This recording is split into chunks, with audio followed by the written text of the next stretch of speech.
Hello, everyone. My name is JD Calderon, and this is Indy Comics Explained. And yet again, I brought another fantastic group of independent comic book creators. So please hit like, hit subscribe, share the video, let everyone know we're here. And I got this guy. Yeah, what's up, brother? I am JD Rosario from Unstoppable Comics. Been making comic books since 2008.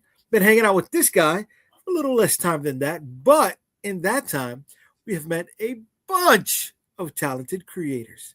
And I am sure you've got some of those faces on tonight. Yep. So why don't you bring them on, bro? Like this guy. Sure.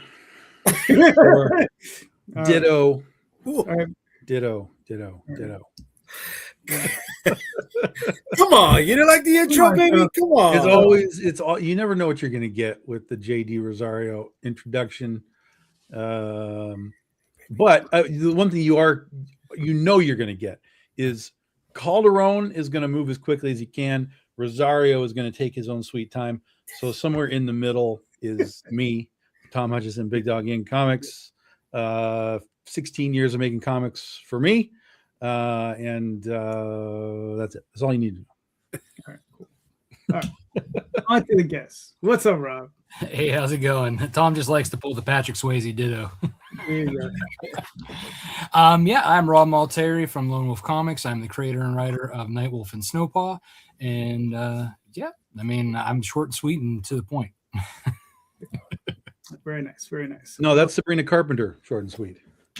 There you go. Fair enough. And she also owes me an espresso. What's up, David? Please introduce yourself. Hey, everybody. I'm David Whalen, Correct-Handed Comics, correcthandedcomics.com. I have multiple books out, a couple 100-plus page graphic novels, a few one-shots, a 4-issue miniseries, but my flagship title, The Offspring, just hit issue 35, and I'm probably, fingers crossed, snow blizzards and everything pushed out of the way, I'm going to get issue 36 out in February. All right. Very nice. Very nice. Up next, what's up, Sean? Hey, I'm Sean Wood. I've been around for a little close to 3 years. I'm doing the Fog Within series, doing the volume 1 today. I've also been doing Recon the Little One and also the Scaled Key in my other series. All right. Very nice. Very nice. All right. Gentlemen, I'm pretty sure you all saw the show question. Nope. All right. Well, here it is. Has Kickstarter abandoned the small press creator? That's us. And what can we do to reverse the situation? Right. So that's the question. So, all right. Is that sucks in parentheses? Well, I mean, no, I said that's us. Oh, yeah. I thought you said that sucks. No, it does suck, but it is us, but we last man in, first man up, Sean. Oh man, I knew I was gonna go first. I mean, yeah, they definitely have. I mean, they're going for the money because they're a business too. It's definitely harder if you're doing your first one, because the closer we are in this economy and everything, it's difficult, but all of us at least have been doing it for a little while. We have an audience, so we're just building off of those audiences. The way I've been trying to combat it a little bit anyways is trying to do other series to make other audiences come together and see everything that I'm doing. And then of course always the podcast like we're doing here. But that's really all I've got is different audiences, trying to do like backer kit launch, trying to get more awareness out there, trying different things like that. Yeah, that's really all I've got, honestly. All right, cool. David, I know you don't go through Kickstarter. Yeah, well, I'm in a unique position. I'm a one-man band, so I haven't yet, but I will say, and some of you guys already know these guys, I'm a part of an elite group of comic creators called the Cosmos, and I decided that it was time for me to start doing Kickstarters. I'm in, like I said, a unique position. It's not going to make or break me. If it works, it's great. If it doesn't, great. But being pretty new to it, we thought, hey, let's make this part of the show that we put on every second and fourth Wednesday of the month, and just kind of walk through the process of a Kickstarter.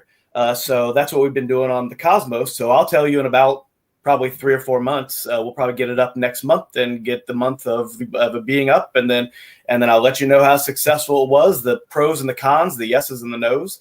But really, like I said, being a one-man band, the only thing it costs me is time.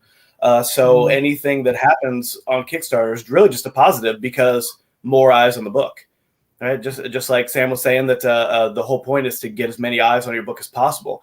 So even in these tight times, if it doesn't 100% fly, my hope is more eyes on the book that will bring people to my website, bring people to my social media, to be able to see what I'm doing and hopefully dig it. All right, cool. Rob, what are your thoughts? I have a different opinion than Sean. I don't think Kickstarter necessarily gives up on us.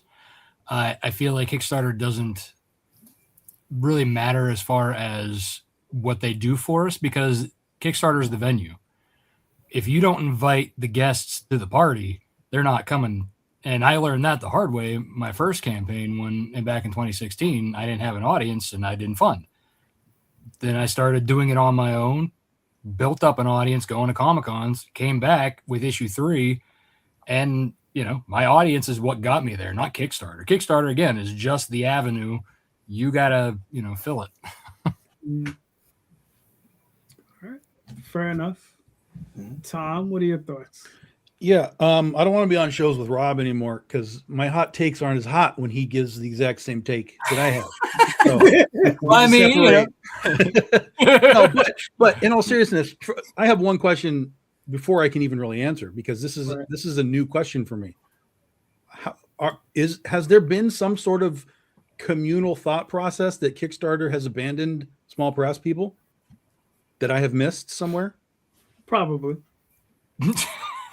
Well, I mean, you're either talking out of your ass, or you actually have seen something. Well, I haven't. I mean? Well, always talking out of my ass. But aside from that point, from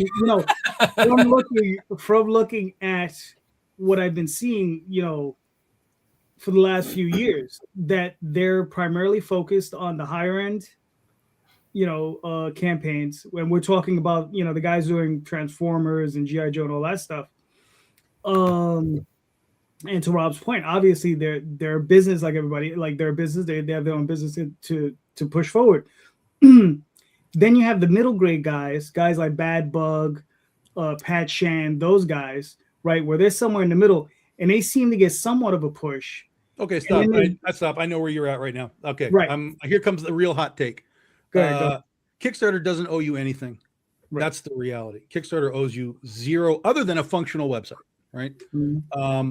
As far as you say, in this case, you JD, I don't know if anybody else is saying this, but you just said it. As far as the thought process of their focusing on the higher end things, how are they focusing on that when they aren't really active in even going out and telling people that they exist? Like, they're not going anywhere and saying, come use Kickstarter. No one is fucking out there saying, come use Kickstarter. It's just that guys like Dynamite, Nick Barucci, and all these guys have figured out what we've already known and we've already seen with like Boom, because Boom has done Power Rangers, things like that. These guys are just figuring out that this is another sales channel, just like Rob said, right? It's just another sales channel.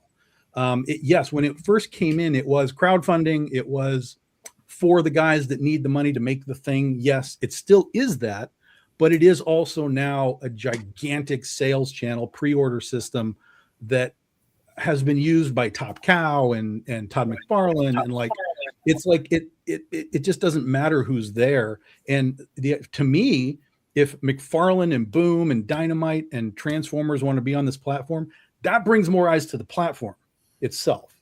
And from that, you as a creator have to be able to create and present something that looks good when put next to Todd McFarlane and Power Rangers and whatever. Because if you look like shit next to the Power Rangers, you can't acquire anybody who's buying Power Ranger books. But if you have something that has a quality level where they're like, oh, I'm here to buy Power Rangers, but that's a cool looking werewolf book, you might be able to cross it over.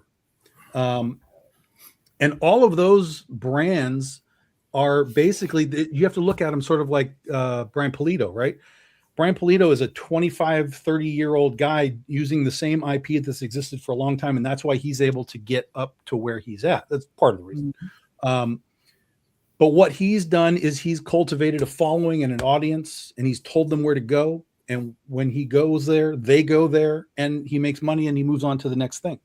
So I don't think that Kickstarter is doing anything to sort of ignore us. I mean, they even have their project We Love or whatever to try and create some sort of a little side thing. Like, hey, you might not have seen this, so come look at this thing. It's largely unimportant. It's whatever. But the key for crowdfunding is anybody coming to a crowdfunding platform of any kind, whether it's Kickstarter, Indiegogo, or whatever, you have to be able to bring an audience. Now, Kickstarter will provide you with some aspect of an audience because there are people that just like indie comics and they go and see what's there, certainly. But you got to be able to come in and say, hey, all my guys that have been, seeing me create, I'm over here now. You got to come over here now. And it's your job to make that happen. Now, the flip side of that coin is something I've talked about here before. I believe that Kickstarter should, in fact, be out promoting the idea that Kickstarter exists and why. They should be at Comic Cons. They should be at different places. I mean, because it's not just comics, it's music and movies. I mean, they do everything. So they should be at festivals and Comic Cons and all over the place going, this is what we do. This is why we do it. Here are some success stories, movies, comics, whatever. And not just to get new creators on there, but to expand the idea that Kickstarter exists in the minds of buyers. It was like eBay when eBay first came out, right? They were just this little thing. eBay was designed to sell Beanie Babies because somebody wanted to sell Beanie Babies. And then it grew into this thing. But even they were doing like Super Bowl commercials and shit for a while, like to get people into, the idea that, oh, this is like a real thing. Like, oh, I need to find out what eBay is now. So Kickstarter, really, they have the name. They are Sony, right? Basically, everybody talks about they're essentially Kleenex, right? Nobody says crowdfunding, they say Kickstarter. Right. So they have that momentum and that brand name that if they started showing up like, oh, we're at San Diego Comic Con, we're at New York Comic Con, we're at, some of these sort of mid-range, mid-level cons to promote to the creators, come use us, but also, hey, all you guys like all this stuff. Look at all this stuff that we have throughout the year as indie creator people, again, of all kinds, movies, TV, whatever. You need to know that Kickstarter exists and come be a part of this platform, both sides of the buying aisle. And I fully believe that Kickstarter needs to be doing that 110%. That is, to me, the only way that they have sort of, if anything, ignored their job, maybe. And that's what I used to say that about Diamond too. Diamond Comics never did anything to promote comics outside of the places that already knew comics existed. So had they gone out and kind of pushed the envelope a little bit for the comic book community as a whole, God knows where we could have been, where we are as opposed to where we are now, where Diamond doesn't exist anymore. So the last thing we want is for Kickstarter to stub their toe and lose the momentum that they have. But I kind of have this sense that people at Kickstarter are not, they don't have that drive. They don't have that drive. And that's problematic. I mean, we've seen all of the turnover with different people in different positions and stuff. Like, it's got to solidify. It's got to have people that understand what they have and how to use it and how to push it forward. And that's the only part for me where they're sort of, they haven't missed the boat yet, but it's starting to leave the dock. All right. That's and fair. Kind of to play off what Tom was saying too, like when you brought up Pat Shan and Mike Tenner, like, the algorithm is built on the people who are making the money and bringing in the numbers of people. So It's not so much that Kickstarter is saying, oh, well, you don't have enough people, you don't have enough funds. It's how they make their money is off the funds. So, of course, the algorithm naturally, from the very beginning, this isn't even like a new thing. They've always put like the projects that are making the money, putting the most backers on at the very top of those lists. When you look at like, what's magic or what's the top of whatever category. My point is this, Rob. At what point are we doing art At what point are we doing art? At what point are we not selling shit? At what point are we just The only way to do art, I'll answer that question too, JD. The only way to do art is to not ever sell it. Here, bro. Let me just finish up, right? Just be quiet for a moment, because the thing is, you talk, and that's fine. You understand? But here, let me ask all of you a question. Have any of you, or do you even know of anyone who has ever been outreached by their rep? They have an outreach rep for comic books. Has anyone here ever heard from this person ever? Well, he doesn't exist anymore because he quit. No, he quit, right? But before he left, has anyone ever been outreached by this person? No, because she was overwhelmed. There was two people between Ariana at that point. Yeah. Right, the last guy, Sam, I reached out to him, but he doesn't outreach. Right, but that's the thing, though. His job is outreach. Why wouldn't he contact, let's say you, Rob, who've done how many campaigns are you up to? 15, 16, 17? I'm up to 17 just on this account. All right. So 17 just on this account, raising anywhere from 15 to 20, 30,000, right? You've made significant amounts of money on the platform. Why wouldn't they reach out to you, or even Tom? Tom has made 30,000+, on various campaigns, 40+ campaigns, right, Tom? 50+? Yeah, 50+, yeah. Right. And have any of you ever heard from these people? You understand? Why wouldn't they reach out to you guys and just ask?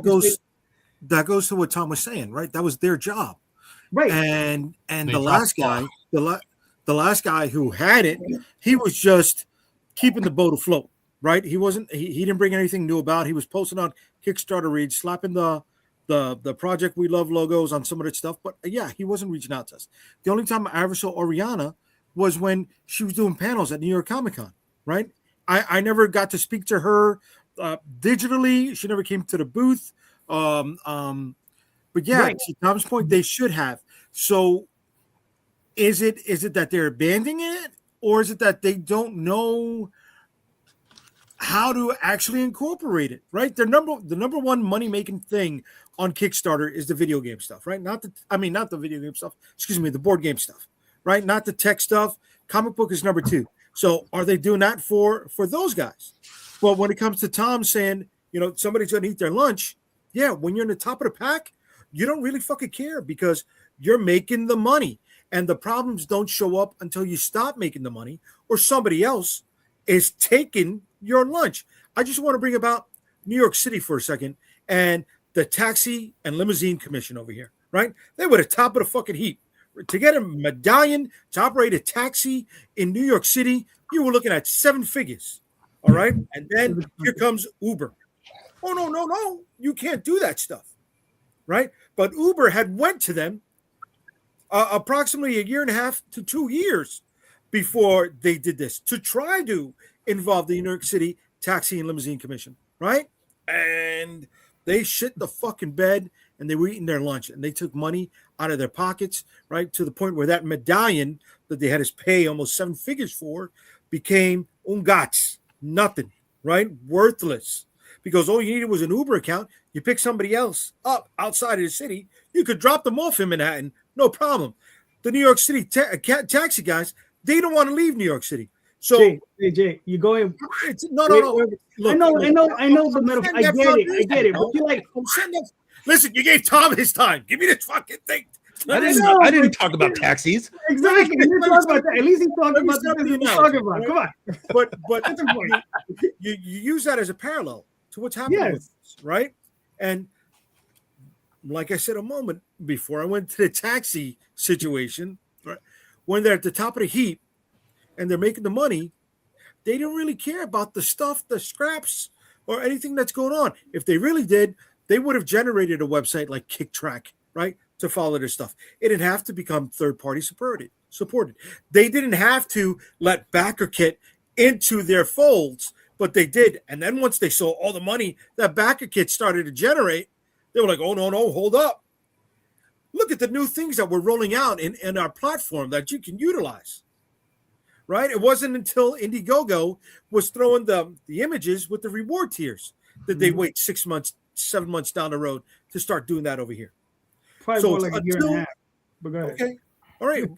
But until their pockets get hit, they don't really care about it making any changes. So it's up to us to do the work that we got to do to stand out of the crowd, right? He brought up Polito for a second. Yeah, Polito leveraged his 30-something years in making comics. Plus, if anybody knows who he's selling to, it is that guy, right? And I mean, he knows his audience. He knows his audience. And he took that and he took his ball and he went elsewhere. So I would like to say too, Sam, one thing he did do was he started a couple of different newsletters. And I reached out to him once when I was doing Recon on the Little One, and he actually did put me on one of the newsletters, and I got at least 5 backers from that. I mean, it's nothing crazy, but it was something that he was doing. So, I mean, counteract what I was saying earlier, but he was at least trying in that realm. I would like to see more of that. I know he did the NSFW's email thing too. Maybe something more like that, just for small guys like us in general.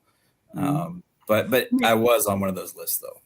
I'm not saying they're not doing anything, right? Like they're doing these little things. But what I'm saying is, all right,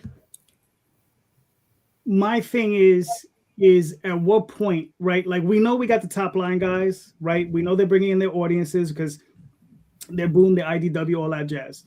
Or you have these other people who are selling NSFW covers. They're doing very well. They've been doing it for a while. They do great. Okay, fine. You have the top line creators that come in like Matt Wagner and those guys. They also do fantastic. That's great.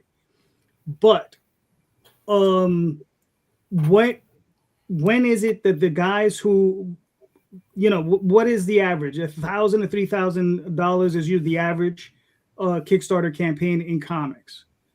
Does that sound about right? Yeah, probably. Right. Yeah. So now, how do we bring that average to 2,000 to 5,000? Right? Because I think that if that average were to raise, I think the average for everyone would raise. Well, again, I think there's only 2 ways for you to do that.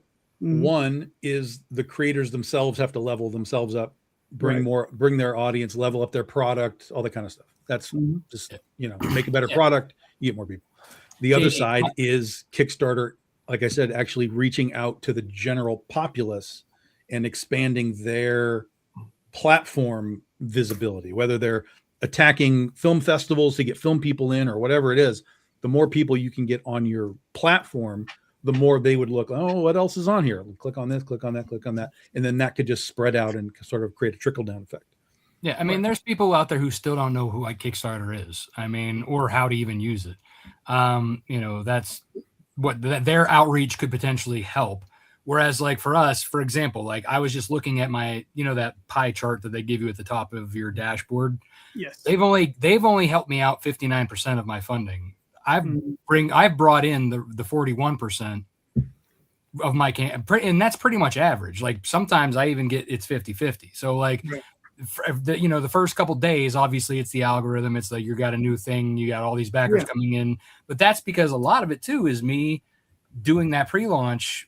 You know, getting all those people to come day one, right? But yet Kickstarter takes that credit. So I'm sure that's very skewed as to how much they're actually helping. Gotcha. Okay. Well, their help is all automated. It's just they send out an email because, you know, 200 people backed my previous campaign. 200 people get an email that say, oh, hey, Tom's made a new thing. So it's not like they're really doing anything. They just have an automated system that does sort of the bare bones of it, which is fine. And it's forever. I'm not going to say turn it off. It's a free thing. Like tell all my guys that I did it, but it is bare bones outreach. And it doesn't go like they're not emailing Polito fans hey, you like Polito, so you should like Tom stuff. Like they don't go outside of that box. Their bare bones are still better than some of the other platforms. Totally agree. 100%. That's what I'm saying. They have that momentum and they have that stature and they have a good platform. But like Calderon was saying, they don't innovate until they have to. Right. And until people, they're like, oh, 100%. Well, no, we got to do that. Like literally, I could sit here for a weekend and build a better Kickstarter using all of what we use on the internet. It would take me a weekend to build a better one. Now, how much of that is easy to just implement and, you know, code in, you know, who knows? But, you know, the most basic element that Kickstarter still has not done is a goddamn button that says, make this reward an add-on. Like, motherfucker, why am I building a campaign twice? Yeah. Or even just, what is it? Allowing you to select when you do the, import add-ons and just select as many as you want to import. Yeah. Instead of doing that's one at a the time. nice thing about BackerKit is that you can import all of your past add-ons and not have to set one up unless it's a brand new one. That's because they didn't expect us to utilize the platform this way. They didn't expect Tom to have over 50 campaigns in his span of using it. Really? No, they didn't. So they didn't have that code set up from the beginning. And now they got to play catch up. And to go back to, you know, what's going to make them do that? It's the other companies doing it. I just want to bring up Whatnot for a second. All right. eBay did not start going to the New York Comic Con until Whatnot had a booth there for 3 years in a row. Right. And not just any booth. They had a 20 by 20 space. And then finally, the fourth year, eBay came in with a small little 10 by 10 booth.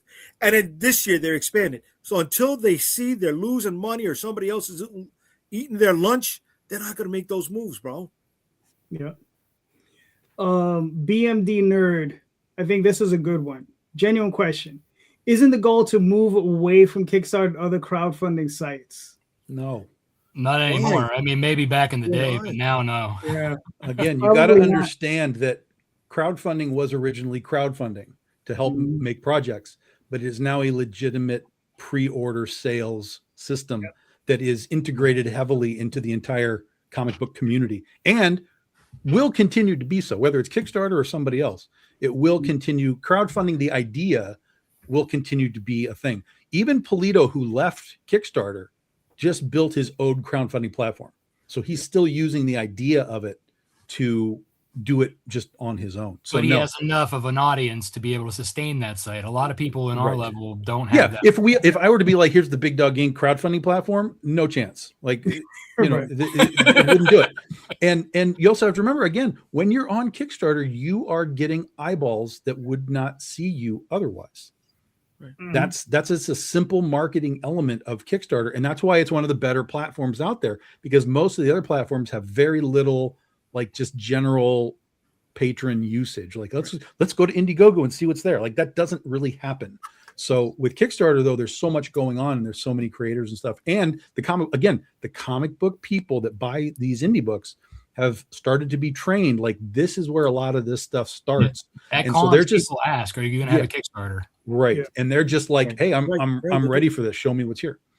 I'm sorry, you asked if there was anybody from Kickstarter that did reach out to me. The young Asian woman before Oriana and Sam, I forgot her name, that she's now over with Soup. I had conversations with her multiple times. I even had her, I hosted a panel with her at the convention I ran in Brooklyn. Now, but did she reach out to you because she knew you from the panel? Or did she reach out to you because she just picked you? She just looked at whatever stats they have in Kickstarter and said, "Let me contact the creator." We developed the communication because where I hosted the event was a few blocks away from the Kickstarter office, and I walked to the Kickstarter office to invite them to the convention, and they got me in touch with her. Right. So that's what I'm asking. So you reached out, more of a networking right? Which is great. I mean, don't get me wrong, that's fantastic. But my question is with the outreach guys, like, why isn't it that they're not reaching out to Rob, to Tom? You understand? Like, they're probably not reaching out to Boom either, though. Boom sees what we're doing. Was like, oh, I'm going to come here and sell my stuff. Yeah, that's the thing. I think it's just simply a hiring situation where they just have people. They're hiring people that are filling jobs, sitting at their desk and going, I don't really have to do anything. I can just maintain whatever it is that I'm doing, and I have my job. And then once a better job comes along, like we've seen with these, these specific positions, it's like, oh, I've been here for 6 months. I'm out. I'm over to this publisher doing something else now. There's nobody that's at Kickstarter that's like, I'm here to make this awesome. Yeah, and they're not hiring marketing people who know this industry. They're hiring people, creators, who are in the industry in higher positions and taking them from that. And then they're basically boosting themselves to get even higher. Right. So they're using Kickstarter as a stepping stone. Right. And what we need is people to go in there and go, I'm here to help Kickstarter grow. I'm here to be in this comic book head position, reach out to whoever I need to reach out to, discuss the innovation of the site, whatever it is, and push it forward. But I'm sure they're also not paying like a ton either. I'm sure it's not like some, gigantically paying job where everybody's. Well, now they only work 4 days a week. Well, the thing is though, is they went on strike to get a livable wage in New York City, which is $85,000 a year. Yeah. All right. The lead outreach gets paid $95 to $120 a year. Okay, so those are decent wages, right? And they also have an all-encompassing healthcare plan. Okay, all right. And working a 4-day work week. What? And a 4-day work. Yeah, the lead outreach was able to work from home as well. They didn't have to go to the office. And they're all remote, right? Right. So it's a really good job. Right? If it's remote, that's a great job. That's it's remote. Comparatively great job. Right. If you're doing your job. If you do, right. See, that's my question. It's just like, I'm just curious. Is like, with the whole thing is like, we're all, a lot of us, well, I know, like I say, for me, it's like raising everyone, that bottom line up, right? So that everyone gets raised up, right? Because there's more guys at the bottom than there are at the top, obviously, right? So if there's 1,000 of us, wouldn't it behoove them to try to raise that bottom line, right? So that the entire bottom line does well. Because if just one Polito, because imagine how much money Polito took out of the system by leaving, right? Whereas if you have 1,000 people who make up Polito's money, if 2 or 3 of those guys fall off, so what, right? But if one Polito leaves, that's it. How long before Boom or Image or any of those guys start doing crowdfunding on their own as well, just like Polito? Right? Yeah, because the platform is there. I mean, look at Hasbro and their HasLab and all that kind of stuff. Right. Like exactly. The concept is there. So yes, again, this is what I'm saying, right? Is Kickstarter needs to be promoting their platform as a whole, because when people do start to figure out how they can do it themselves, when they have that ability, they will do it. Because why pay Kickstarter, 10% or whatever it is to run these things when you can do it all in house? Polito left because he was not seeing growth in backers. It was the same group of people, right? The same 2,000 to 2,500 people buying from him all the time. So, now he has less than that. He's just making more money because he's not sharing. It's definitely less. You can see the less. You go there now and you look, and it's like between the 2,000. He's only getting like a little bit more than one. Yeah. Now that's not to say that it's just straight because he went over there or anything. Like, we're in a weird mode. Everybody's down on crowdfunding in general.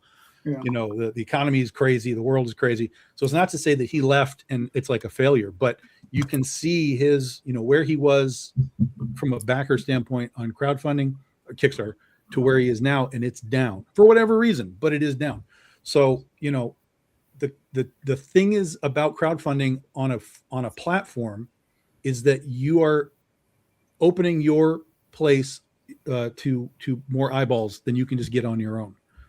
But that's Kickstarter's job, is to keep bringing more eyeballs to the platform.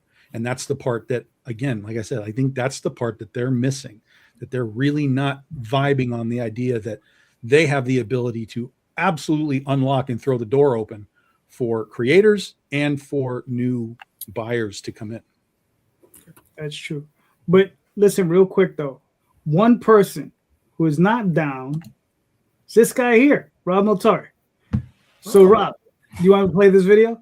Sure. Let me talk about it through that. Do you love stories about anti-heroes and supernatural beings like werewolves, vampires, demons, witches, zombies, and more? Then Nightwolf is the comic book series for you. Nightwolf's unique take on theology and mythology encompasses elements of horror, magic, fantasy in a modern setting. Hi, I'm Robert A. Multari, the creator and writer of Nightwolf, as well as the founder of Lone Wolf Comics. It's been my dream since I was a kid struggling with attention deficit disorder and dyslexia to be a comic book creator because comics have helped me learn to overcome my disability. Born into an outcast breed of werewolves known as the Monokai, 18-year-old Rodney Marcelli is reluctantly thrown into an ancient war between good and evil in today's world where the line has been blurred. With the help of Snowpaw, the pureblood Monokai, Rodney must learn to master his newly found lycanthropy and mysterious kinetic energy power that only he possesses. Rodney must fight the Dark Covenant in order to avenge his friends and family and to save the girl he loves from the master vampire, Lord Malice. Rodney Marcelli is Nightwolf. Currently, I have written 12 issues of Nightwolf and have published the first 10 issues in print and digital formats. Now, I stand ready to publish Nightwolf issue 11, and that's why I've come back to pay for the printing and the rewards that you will receive for backing this project. I'm extremely grateful for where I am now as a self-publisher and continuing to serialize Nightwolf for you to enjoy. Again, thank you for taking this creative journey with me. I appreciate it so much. So what are you waiting for? Join the Wolfpack today. Rob, what happened to the kilt? That's Snowpaw. Oh, okay. Next time. Yeah, no, that's in the back of the Snowpaw video, and you can tell that I just edit my videos and reuse them because my beard was so much darker then.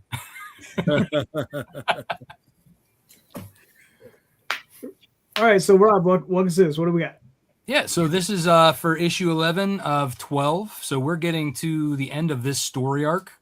In a lot of the action, this is basically like the last two issues, like what I've been waiting for from the very beginning, because this is where all the fun stuff happens. But yeah, I mean, for new people coming in, you can get like pretty much most of the series all caught up. Or if you've been a Wolfpack member for a long time, there's a lot of great covers to jump in. We all got Greg Bo Watson and we got CB Zane, we got Chris Madd, we got Chris Williams, and Jaden Lanning. We got a bunch of great cover artists this time. Cool. Trying to get to them. But that's just it too. Like I make sure that people can see the insides of the book. Like they're not just getting. I'm showing every issue too. I want them to see that they can get quality, books, not just the covers. You know what I mean? And I think that's what a lot of people look at too. It's like being in a retail store. You're flipping through the books before you decide you really want it. Cool. So who's the cover artist on this? That one is actually my Wolfpack Pups artist. That is Megan Alferter. She's a Pittsburgh local. She does, like I said, she's done my Wolfpack Pups book. And so I'm also running a Wolfpack Pups on backer kit for their Pintopia. Cool. So I thought, hey, why not cross over myself? Nice. And that's Evan Scale, who did the other two. This is with Beast and Snow crossover print. So if you back them and back me, you get that print. Cool. And that's Evan Scale as well. This is a crossover with Tyler James for his epic. His character basically loses his superpowers if he gets turned on. So he sees Snowpaw and falls from the sky. Gotcha. Right. Okay. It's a very odd power, but okay, cool. I mean, that's the comedy about that's the comedy about it. I know. You get a boner, you can't do it with superpowers. This is rough. Right, exactly. It's also very realistic to men, right? How men react to women. Very realistic. We lose all our power. Yeah, it's true. You stop thinking at that point. You're like, yeah, you're thinking with the wrong head. That's for sure. That's it. Cool. All right, so you said this is issue 11 of 12. Now, after this, what are we looking at beyond issue 12? Issue 13. Yeah, we're just going to keep on going into the next story arc. Issue 12 at the very end sets up the next story arc, and I'm just jumping right back into it. It's not like how I'm treating Snowpaw. Snowpaw is actually going to be 4-issue miniseries, and I'm going to do several of them as true volumes. Whereas this one, I have basically 3 seasons, if you will, or 3 story arcs planned out that I'm just going to keep rolling with and keep going. All right. Cool. Very nice. I mean, listen, it looks like you have all 4,000 of your covers. That's right. For the collectors out there who want to have a pile of, I mean, can I ask you a question? This level, 2,756. Well, all right, you have it for $1,000. Right. Just out of curiosity, how often does that one pop up? Like how often? Once I get that once every other like campaign. Okay, that's good. No, Look, it happens enough for me to keep doing it. Yes, yeah. I have the same thing with Oswald. I have like a $400-$500 level, and I'll have a campaign where I have 3 people, buy it, and it's like, what the hell? Okay. So yeah, no, that's cool. But what's nice about those backers, they come back then to get like all of the covers for like the next campaign. So right. that's who they are when they come back. Mm-hmm. All right, cool. So I mean, you got what, 11 days left? Yeah. Nice. So 11 days left. You've already met your goal. Mm-hmm. Yeah, we're unlocking them stretch goals. Yeah. Very nice. What's your next stretch goal? At 14 is a free trading card. All right. Cool. Very nice. All right. Looks awesome, bro. You always put out a great book. So everybody, go check out Nightwolf. Very nice. There you go. All righty.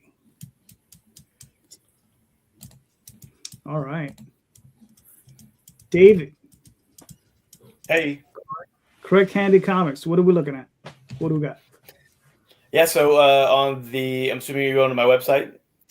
Yes. On the cover of my website, the first page, you'll see issue 36 or 35, excuse me, of my 50-issue maxi series, The Offspring, along with issue 34 right next to it. And then next to it is just for fun, I put out a couple years back, a bunch of black and white pages for practicing color handbook workbook for anybody who wanted to practice and put in a bunch of different pages from The Offspring, or Will Aliens Do My Homework, or Shady Lady, or The Loved Ones, or whatever it is.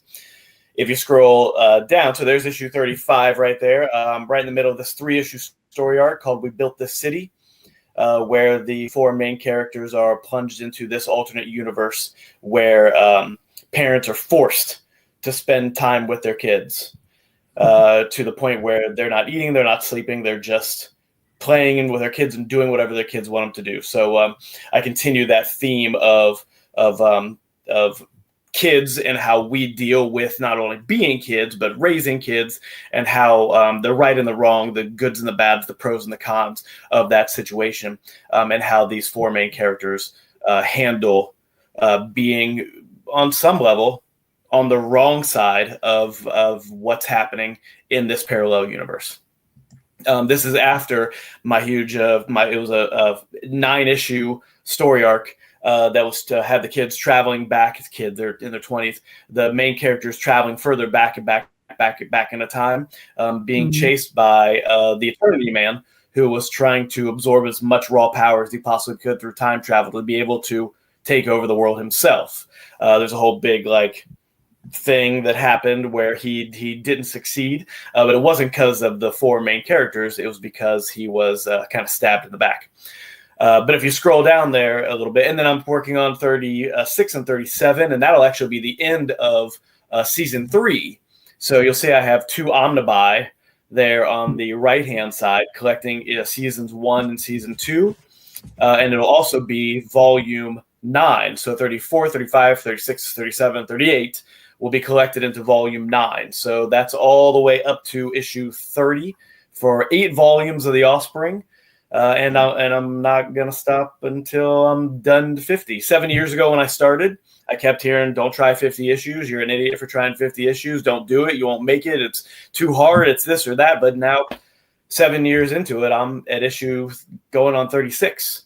And 50 issues is very much a seeable situation. So I'm really glad I didn't take that advice, because if I didn't do it, I wouldn't have my book more than halfway done. So it's worked out. It has. Good job. I mean, and you're selling these exclusively off of your website? Are you selling them any place else? So yeah, there's links there to Amazon, to Global Comics. So I have most of The Offspring and all my other titles on Global Comics. and I'm working on a couple other sites here. Again, trying to get as many eyes on it as possible. If you go to the graphic novel section, you'll see the book that I'm probably still in the process of thinking of the best situation to do. But if I probably will be doing this book, Latent Lightspeed, which is my 126 pages of a black and white comic that turned out really good. It's a sci-fi adventure. So if you go, right there, graphic novel, and scroll down a little bit, there's Latent Lightspeed. It's a sci-fi adventure about an 85-year-old scientist who perfects cloning technology and transferring consciousness into that clone. So through him having some pretty raucous times and problems with other aliens trying to steal his technology, he has to download his consciousness into a 12-year-old version of himself. So it's a big aliens and spaceships and other worlds and action adventure, and I'm super proud of both those books, Light and Lightspeed and The Loved Ones, the way they turned out, and I'm trying to get as many eyes on it as possible. All right, cool. Now you mentioned earlier that you're gonna do something eventually on Kickstarter. What's that about? Yeah, so Latent Lightspeed, the 24 or the 120-page graphic novel, that's the book that I'm going to do a Kickstarter on. Probably, I'm 98% sure that's what I'm doing a Kickstarter on, to be able to have something like The Loved Ones. I thought it was a little too much. 35 issues of it, and doing my first Kickstarter on that didn't really make any sense to me. But doing a Kickstarter for the first time with a graphic novel that is really one and done, there's always more there. So I'm probably going to end up doing over the next 10 years a sequel to Latent Lightspeed, because I always leave it open for more fun and action and adventure. But it just made more sense to me to be able to do a graphic novel rather than something like The Offspring, which is 50 issues, and being able to use some of those things like my 24-page one-shots, which I have 5 of them, my 4-issue miniseries, maybe the first 4 issues of The Offspring as those reward tiers for people like in print and digital, to be able to hopefully entice those people to be able to give me more money, which is essentially what we're doing here, right? So being able to do that with my second graphic novel, which turned out, I think, really, really well, I think is going to be really fun and probably the best choice for me in a very first Kickstarter. All right, cool. Nice. Good. All right, that's good. And If you go to the last page, I'm sorry, go ahead. When do you think you're going to be launching? Probably February. Okay. Cool. Not too Probably far. February. My goal right now is to get issue 36 done and out, and then be able to focus on the Kickstarter. So trying to make sure I get to issue 40 before the end of the year. The Offspring is always my main goal, but I think with 2 issues out in 2 months, I had just had 35 come out in January, and then 36 will come out in February.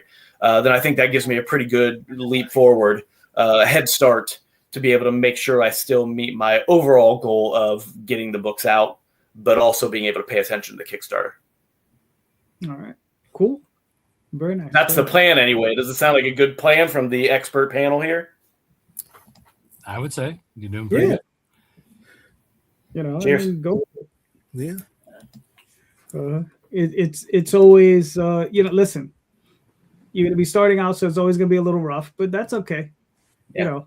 Oh yeah, sure. I'm gonna be banging my head on the wall a few times during the process. And we'll all be here to help you. Well, that, and you have a backlog of things that you can use as well. Yeah. That, Right. that you can use to help supplement.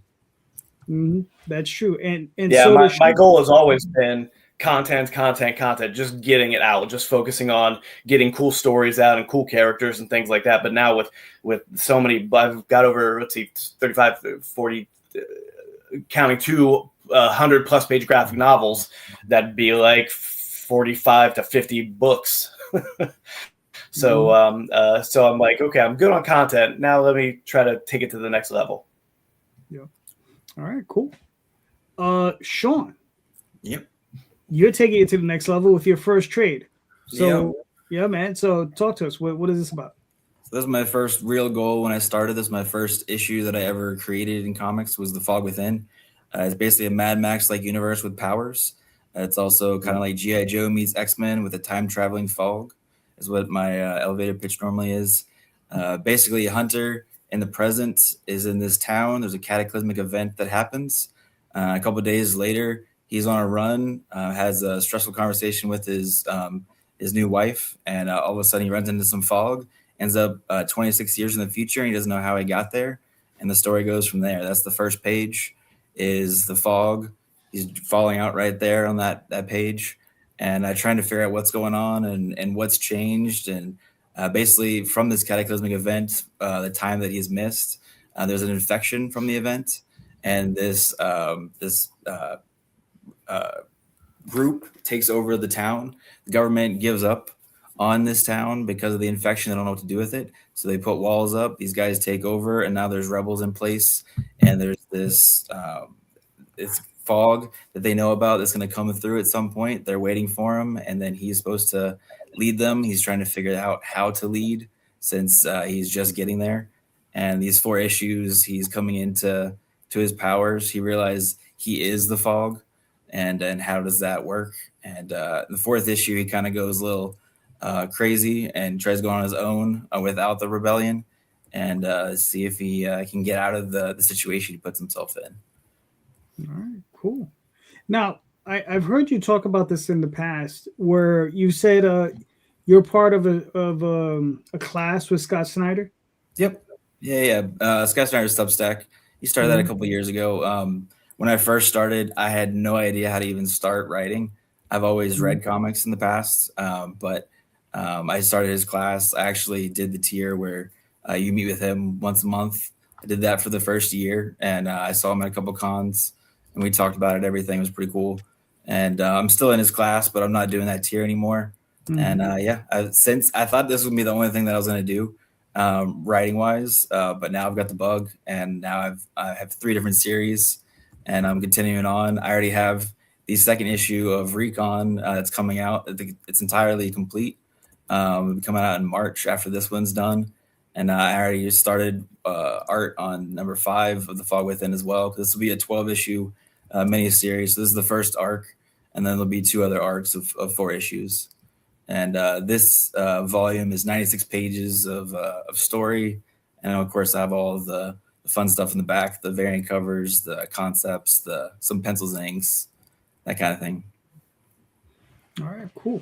Now I was going to ask you, like what, obviously he's guided you, but I mean, like, what benefit did you see, like, other than that? You know, did you find it a worthwhile venture, you know, getting in touch with Scott, and, you know, did he mentor you, and, you know, how did you feel about it? Oh yeah. I mean, that first year definitely gave me the confidence of, hey, am I going the right route? Do I need to work on something? He gave me some advice on some of the pages, because we went over outlines, we went over full scripts. I mean, he does it all. And I mean, it's a 5-minute thing that you're actually talking to him about every month, but he actually reads over everything, and his other guys that works with him, they look over it too and everything. Yeah, I thought it was very worthwhile. Brian Michael Bendis, he also has one too. It's not on Substack anymore, but it started out on Substack, and I was doing the same thing with his class, just because I want to get better as a writer and you know, make the best comics possible. So, all right, cool. Listen, man, it looks great. Where are you trying to get through this? So the goal is 1,500. That's what I need to print it and ship it. So we're definitely getting there. I started on Tuesday, so I have a shorter campaign that I'm trying to do for it. Just because that middle window, the dead time, just kills me. So I kind of try to avoid that if I can. I think it's going pretty well so far, because most of my backers are from The Fog Within. So I know if they already have all 4 issues, they're not necessarily going to be going for the trade, but still have to do the trade. So what are you doing here? 14 days? I think it was 19 days altogether. 19 days? Okay. Yeah. Cool. All right. Well, you're almost there, and I know you're going to make it, brother. So, you know, good looking book. I'm looking forward to it. Appreciate it. Very nice. Very nice. All right. Sorry.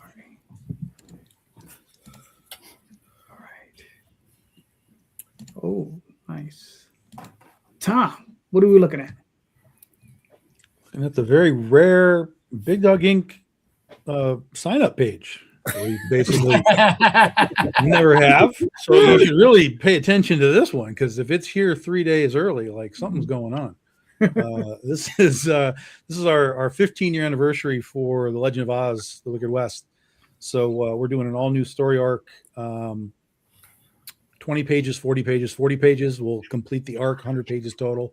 We're also going to be doing a anthology in March, some other special Oz stuff throughout the year. But for those that don't know, our Wicked West is a reimagining of Western reimagining of the Wizard of Oz. So instead of ruby slippers, Dorothy's got ruby spurs, ruby bullets. Toto's her horse. This arc is one of our own. I mean, we've adapted portions of Baum's books throughout all of the issues that we've done, but this one's really going to be 90% a story of our own with General Ginger, the gnomes and the Kaleidas. That we'll still have Dorothy and Ozma and stuff as part of the story as well, but this is a real heavy focus on Ginger for this story arc. So it's very much a story that came from me versus like, let's take pieces of Baum's story and create something new out of it. So it's kind of cool to do. New series artist is Allison Rodriguez, who is, I mean, absolutely blowing me away right now. Like the pages he's turning in are just like, God damn, I found a guy, and we gotta keep feeding this guy. Even when this book is done, we're gonna keep feeding this guy because. I'm sorry, what was his name? Allison Rodriguez. Okay. Yeah. Jay's already trying to steal him. No. I pay you $10 more. Like, all right. Bro, I thought I misheard you because I'm like, Allison, I thought Allison was a girl's name, but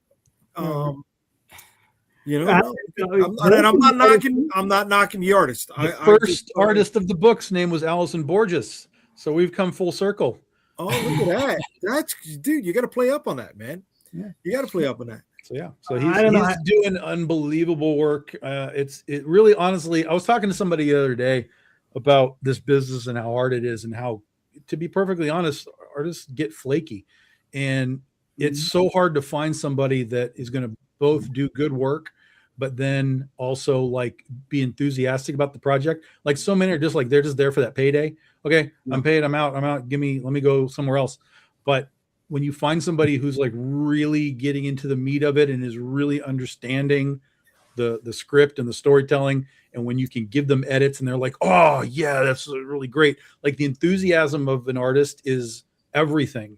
And at this stage right now, what Allison's doing has like put a shot in my arm of like, oh, this is why I love this. Like this is where it's right. It feels really, really right now that this guy is so enthusiastic about this book. All the people that did covers were like mind-blowingly engaged in what they were doing. So I think everybody, whether you're here for some covers, we got Nei, she's back again for covers. We have Steve Ferris for the first time. Ryan Kincaid is here. Whether you're here for the awesome covers, whether you're here for the book, the story, the interior stuff, like you are going to love cover to cover this whole book. All right. Very nice. And this launches when? Wednesday, 28th, 9 p.m. Eastern time. Yeah. This is issue 1, right? So that you're going to do a couple other ones? One of this arc. Okay. It's issue 26 of the series. Okay. Yeah. Cool. Okay. Very nice. Very nice. Where'd it be, man? When are you doing your next omnibus? 15 years. We'll do omnibus number 2. No, damn. I don't know. What the hell's gonna take that long? Took a long time to get to the first one, man.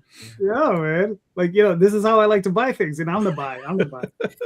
He's got to do the volumes first, and then you get to the omnibus. Yeah. Yes. I'm the buy. Oh, so this volume is volume 6, and if we're gonna do like the first omnibus where it's the first 4 volumes, we got to get through volume 8, and then we'll make a big book.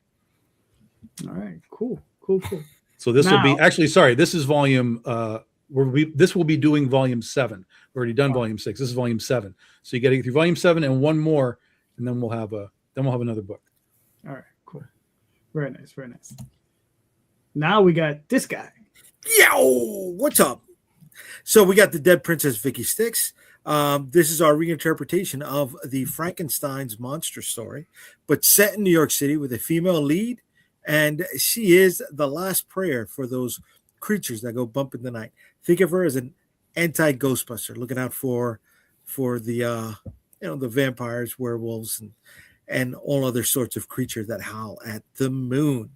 This is issue number 2. Is written by me, illustrated by Donnie Hariwijaya. Yes. That's his name correctly. Thank you. I don't think that's right either, but I'm gonna. What's that from? He phonetically spelled it out for me. I still think you know. I don't think you know how to pronounce things out phonetically, but okay. Oh my! Okay. Anyways, and colored by Chape Ramirez. Colors by. I'm sorry, Jay. I'm sorry, but I don't think I was pronouncing it right either. Okay, we need to get Donnie to just say it. Like we need to get a voice message from him. So pronounce your damn last name. I did. But anyways, let's move on.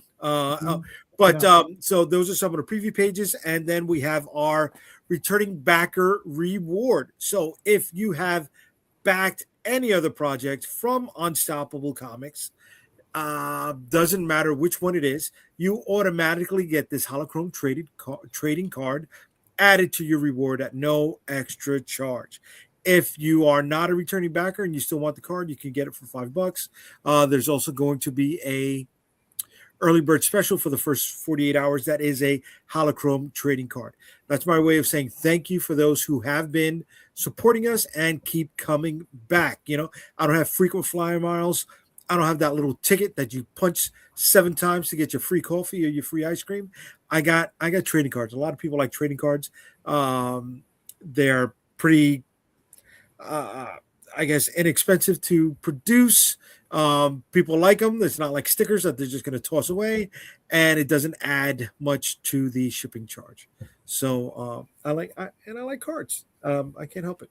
And I am doing a special crossover trading card set with a couple of the guys that are on this very stream. Yeah. And the first card is going to be launched with Tom's on Wednesday. So my book launches on February 13th. That's a Friday night. All the creepiness and stuff involved.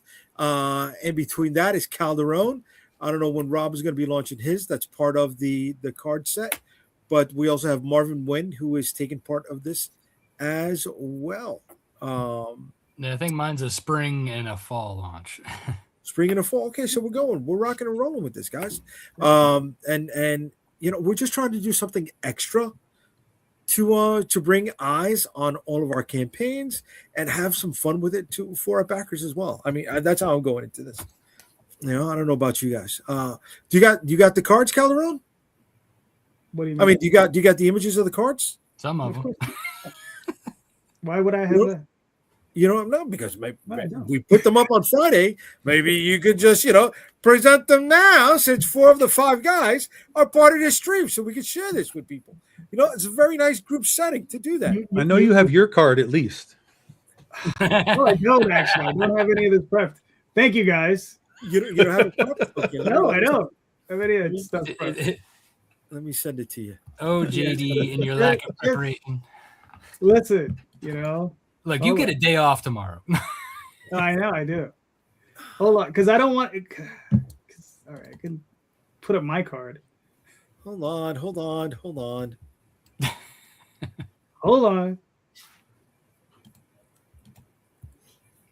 Yeah, I'm sending it to you now. Don't worry about it. There's my card. Yeah, I know. There's your card. There's your card. So the thing is, I don't want to scroll through it because I'll show a bunch of other stuff that I'm not. Okay. Did you get mine? You got my thing. There you go. So this is the first card that's going to be launched with Tom's campaign, and if you hit the first stretch goal, you'll be able to get this bad girl. I was going to say bad boy. You'll be able to get this baby, and it has the year, it has who the character is, it has our logo on the bottom corner. And on the back of the card, there's going to be a very nice group image that spotlights all of the characters in one gang piece right? So it's a little puzzle. It's the gimmick to get you going with all the other cards. So that's Tom's. This one is going to be mine. All right, we got Vicky Sticks, a chimney. We got Calderon's, Magique, and then we have Marvin's Blaine with the edge. All right. Rob? You got your cards set up? They're in the process. The process. Yeah, I just got my first line art rough back. Okay. So, look, the cards are numbered, totally differently here than they're going to be released, right? So Tom is number 3, but it's going to be the first one released. Doesn't matter as long as you get all of them, folks. Yep. Got to make that puzzle. Got to make that puzzle. All right. Jay, you're up. What's your question? I was just up. I showed the cards. What are you talking about? No. Yeah, not tough for your question, though. All right. There you go. All right. Since we're on the Kickstarter hook, are we using Kickstarter effectively? Are we getting the most out of it? I mean, how many people use the Google metric part of the Kickstarter dashboard? That's fair. Right? That's fair. I mean, are we using it to the best of our ability? Okay, that's fair. David, since you don't use, well, actually, David, why don't you have any thoughts on it before we move on? Because I know you don't use. You're muted. You're muted. You're muted. David, you're muted. You're with us, bro. Now you're with us, brother. There you go. No, go for it. My bad. So, I was coughing earlier. I didn't want everybody to hear my coughing. So, one of the reasons I love coming on the shows is regardless of whether I was doing a Kickstarter or not, great ideas to be able to learn how to push your book out to other people. And we've said it 5 or 6 times in this hour and a half of more eyes on the book. So really my goal is to use every available aspect system of Kickstarter to be able to make it as successful as possible, right? And if there are parts of it that I don't use, whether it's just because I didn't know they were there or because I didn't think it'd be successful, that second one would be my fault. Because how do I know? I don't know because I've never used it.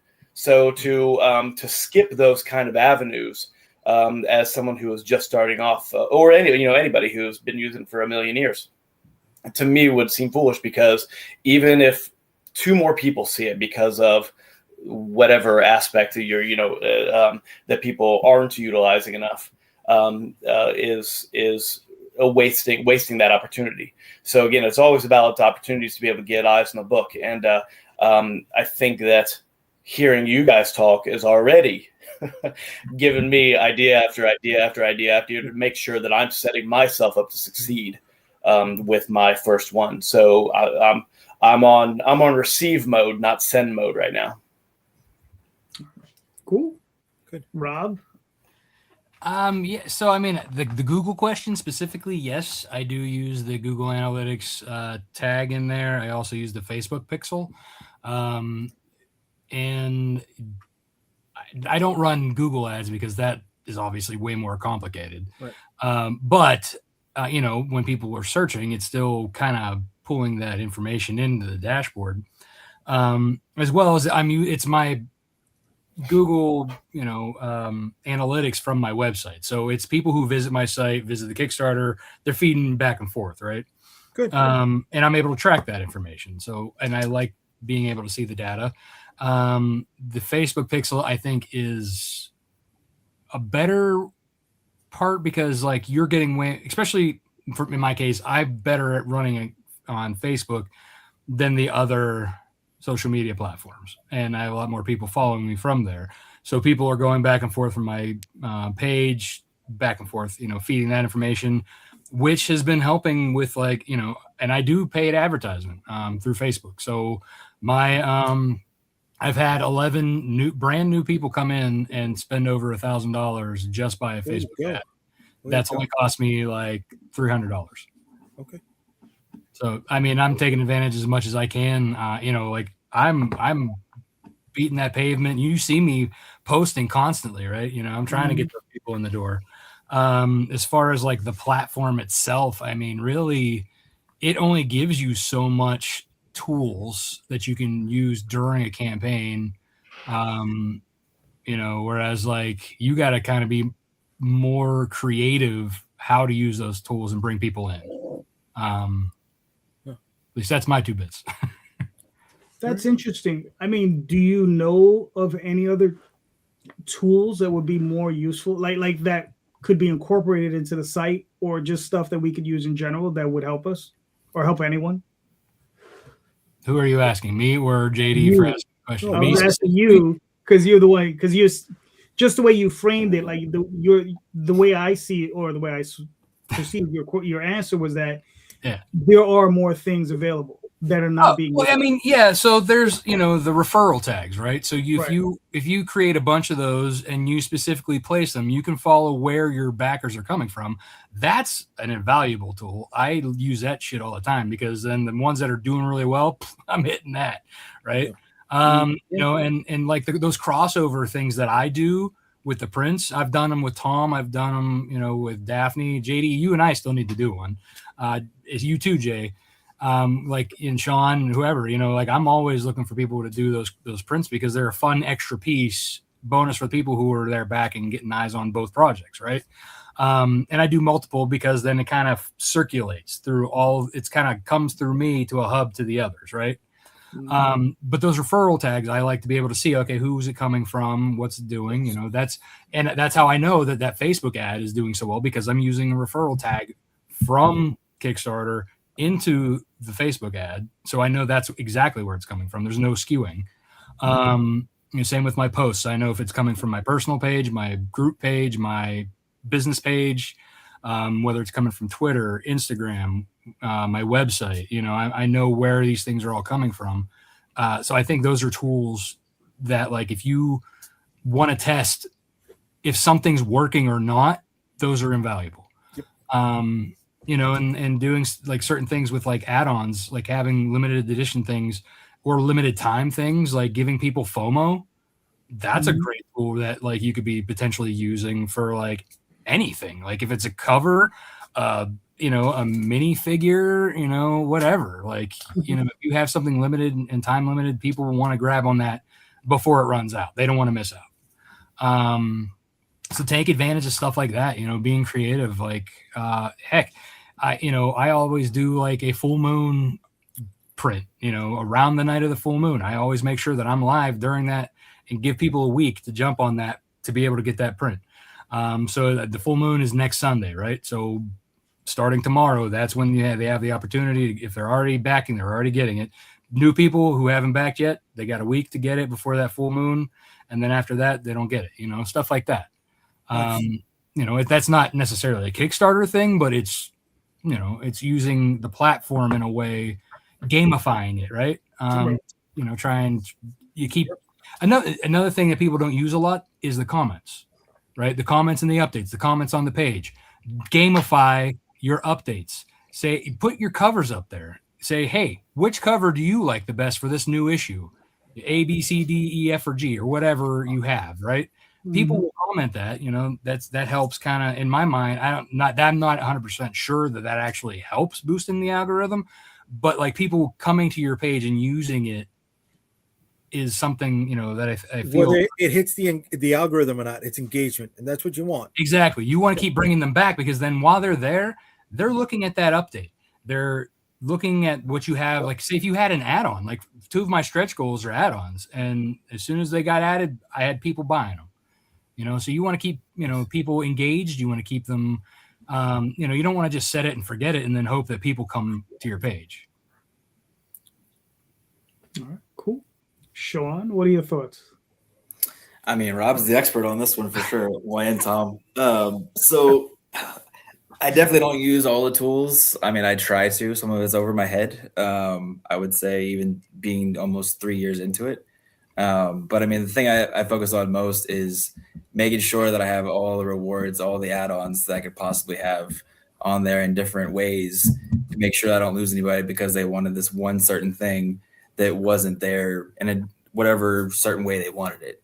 So like very basic, but I mean, for instance, with the trade, I've got the trade by itself, and then I have my Lego that I've had before as another tier, the Lego and the trade, and every add-on that I've ever made is available digitally or physically.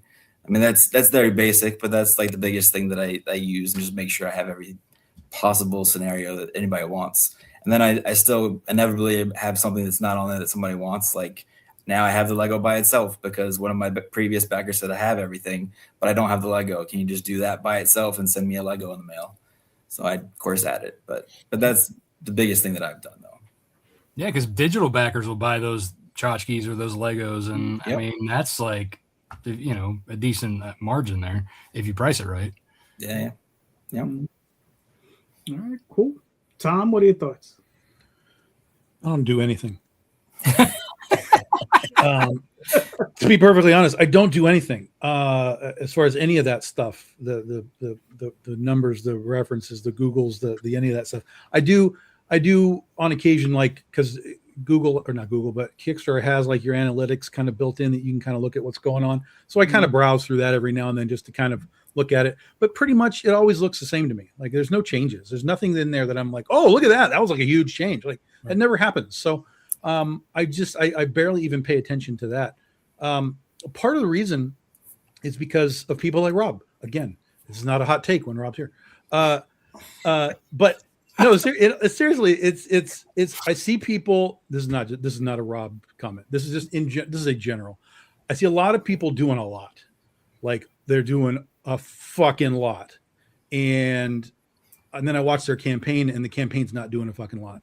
So I'm kind of over here like, did any of that matter?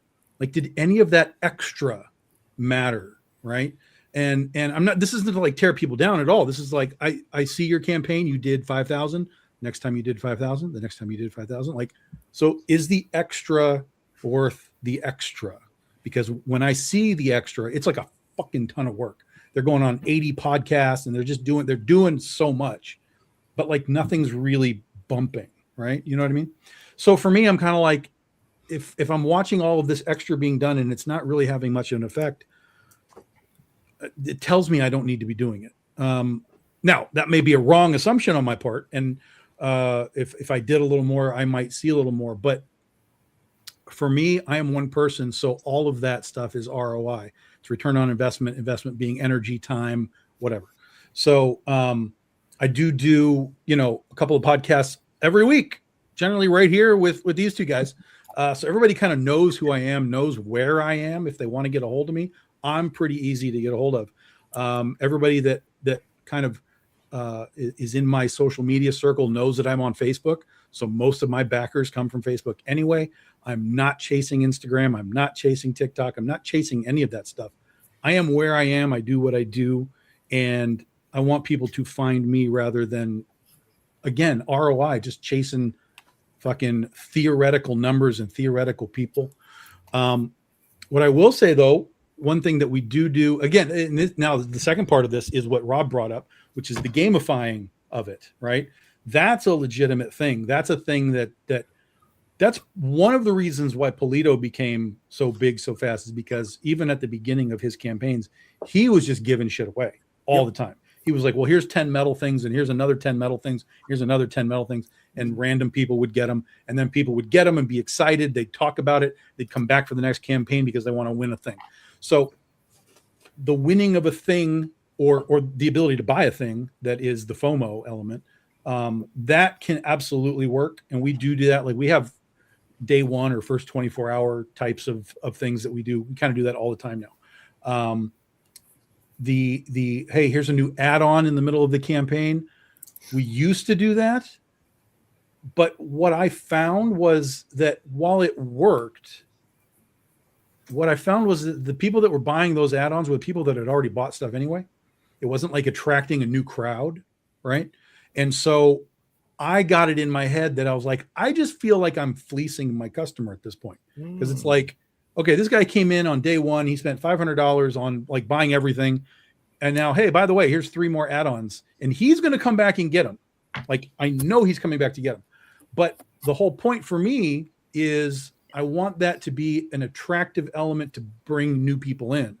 That's my goal for it. And so since I wasn't really seeing that, I was like, I don't want to do that. Plus the other thing was it was to kind of bump that dead zone in the middle of all our campaigns, right? That's another big help. So there is value in that for sure. But then for me, all of my numbers and everything, it's backer count and who they are and what they bought. Because when I ship stuff out, I know that name. I know I can see what they're buying. So I know like, they're catching up on trades or whatever. Or if somebody's just coming in and buying one trade or buying like a catch-up pack of some kind, I know that's a new customer or at least new to the book because of what they're specifically buying. So the numbers for me work in a different sort of context. And it's all just, do I know who that is? Have I seen him before? How many times? What is this guy buying? And then, it just kind of sits in the Rolodex so that when we come to the next campaign, it's like, I know people are missing. Like I know names to a point where it's like, oh, this guy didn't get in this time. Yeah. And then I have to ask, okay, why wasn't that guy in? And I have come to find that there are people who buy my stuff only when there is a specific artist on a book. So they are not Big Dog Ink fans per se. They are fans of that particular artist, and they will only partake when that artist is attached because I'll put that artist on the next one, and there they are. Or sometimes they have life issues. They can't back this time, but then they come back and they pick up the catch up later. That can happen. But like in our situation, like we don't have all of our variants like available on the next campaign.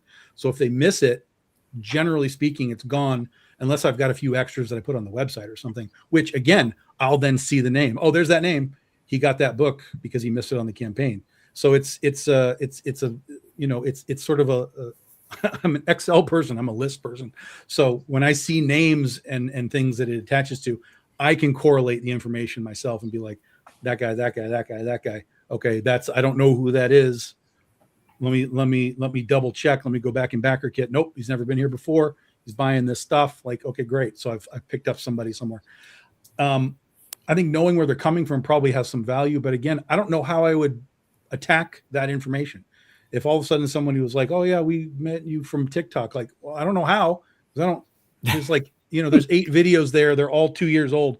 Like, I don't know how you would find anything, but I don't know how I would then attack that, and be like, well, I got to do more TikTok because one guy found me. Like, no, that's ROI. How much time am I taking to, put into that versus what I'm going to get back from it? So I'm not against any of it, but I would want to basically have like, I do, look right here, literally right here. I would want to be able to work with somebody that understood it more and could translate the data in a way that my brain doesn't work that way, so yeah. All right, cool. But the gamifying is a legitimate thing, but you have to be willing to play your campaign like it's a game show. And again, that's a different sort of energy that I don't generally have. So I've streamlined it into, some specific areas. All right, cool. For myself, I admire everything that Rob does. I do none of it. I'm very similar to Tom. But it's like Daphne once said, she was like, you just set him loose and he's gonna go run wild and do whatever, and that's pretty much it. I just, the one thing I just working my my lists, and that's pretty much it. As far as the rest of it, I feel similarly to Tom in the sense that to look at those numbers and to look at those lists is like, yeah, how do you attack those? Right? How do you make that data viable enough that you can go in and do something with them, right? It's different if I was getting data off of Facebook itself and seeing where like if I could get like how many hits or like this show is getting on Facebook, right? And then can I get that to correlate to my Kickstarter, right? Just like with what Rob is saying with the tags. If I was to tag this show, correlate that. Too lazy to do it. Well, it makes a lot of sense. Yeah. I'm just saying. But Jay, it's all yours. How do we expect things to change if we're not trying things differently? Right? Rob is doing a ton of shit, but look at Rob's numbers. Right? Rob's doing really good, man. Not just his dollar amount, look at his back account. Right? That's a hell of a lot of fucking shipping you got to do, right? But it's there.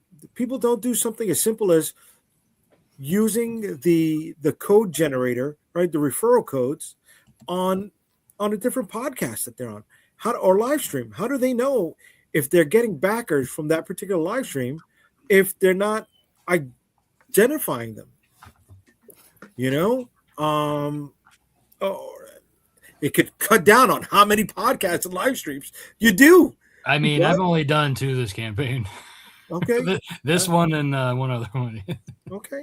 But I hope it brought you sales, dude. Right? I hope it brought you sales. But I also hope you started. So hey, why not? Yeah, I hope also you use the referral code. At the same time. And it's just little things like that. We can't always blame the algorithm, right? We can't always blame the people who are not doing the outreach. How much of it falls on our shoulders?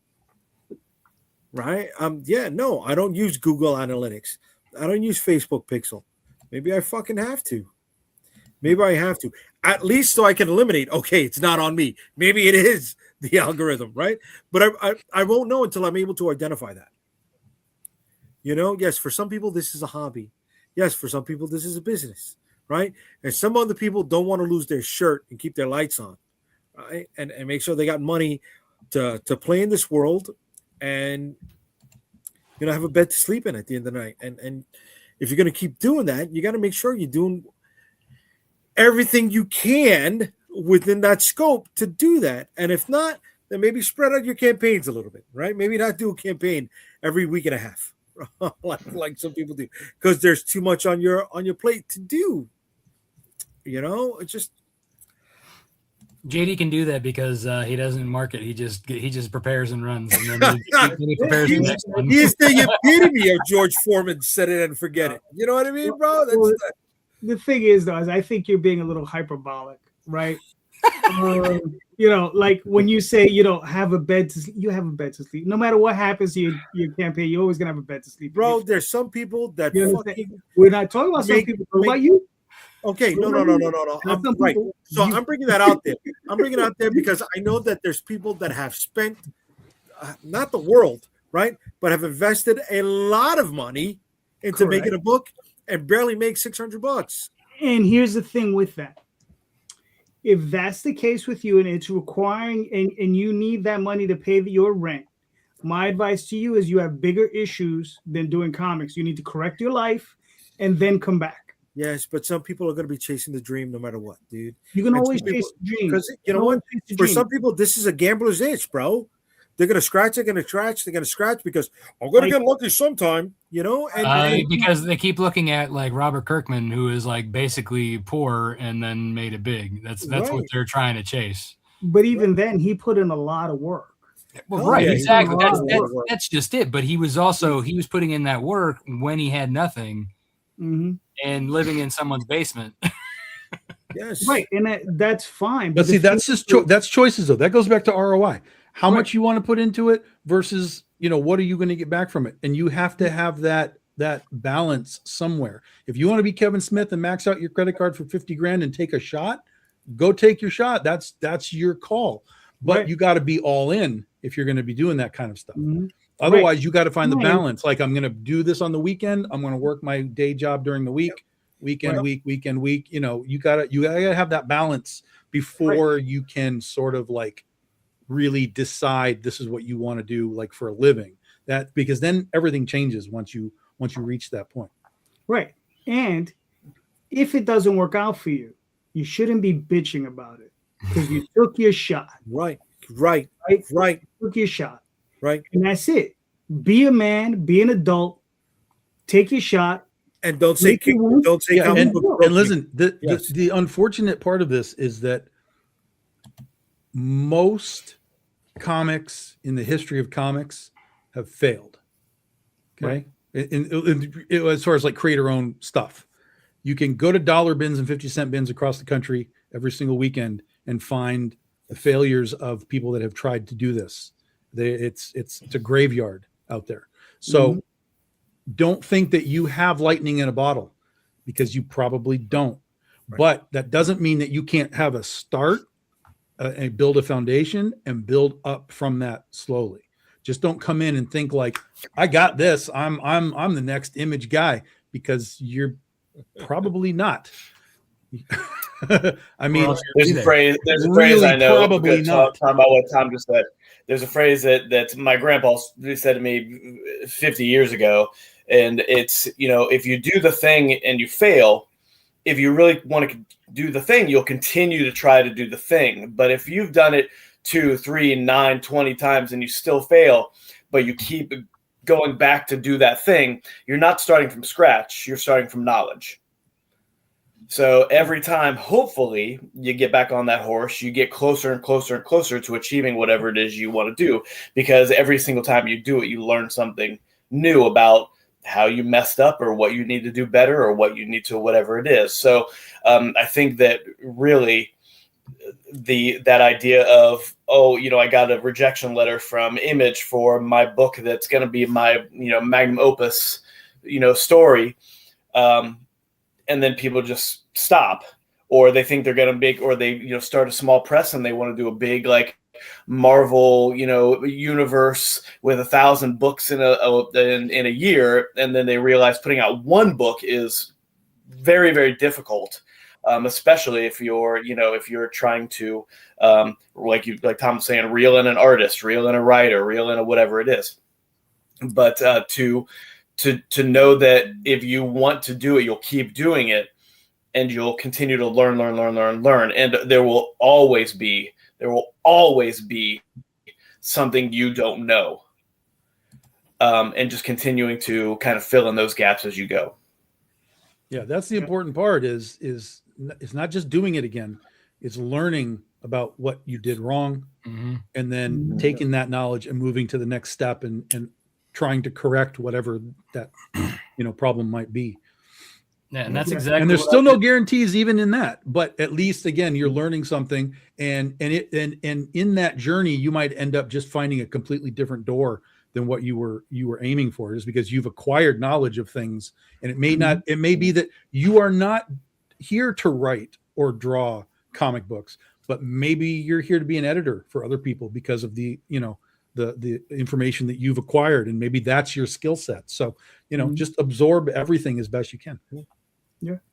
I mean, to Tom's point, I mean, I've encountered creators that I know of who are doing books that they're doing books, and that's fine. But it's like, I feel that if they had directed their energies in other areas, right? Like maybe not just promoting their work, but promoting other people's work, that would have been an area where they could have met a lot of success.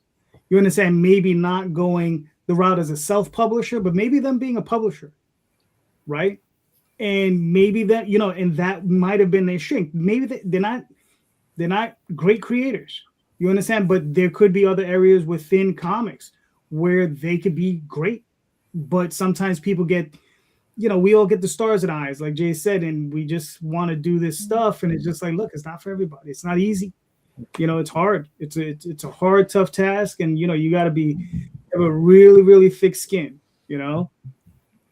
Let's see. Rob says there are times when reality needs to be acknowledged. Yes, which is why my magnum opuses will likely never be made properly. I recognize myself that what I had written when I was 16 is just not a good project, but put out there for many reasons. I succeeded better when I was making other worlds from scratch. There you go. Yeah, there you go. Yeah. All right.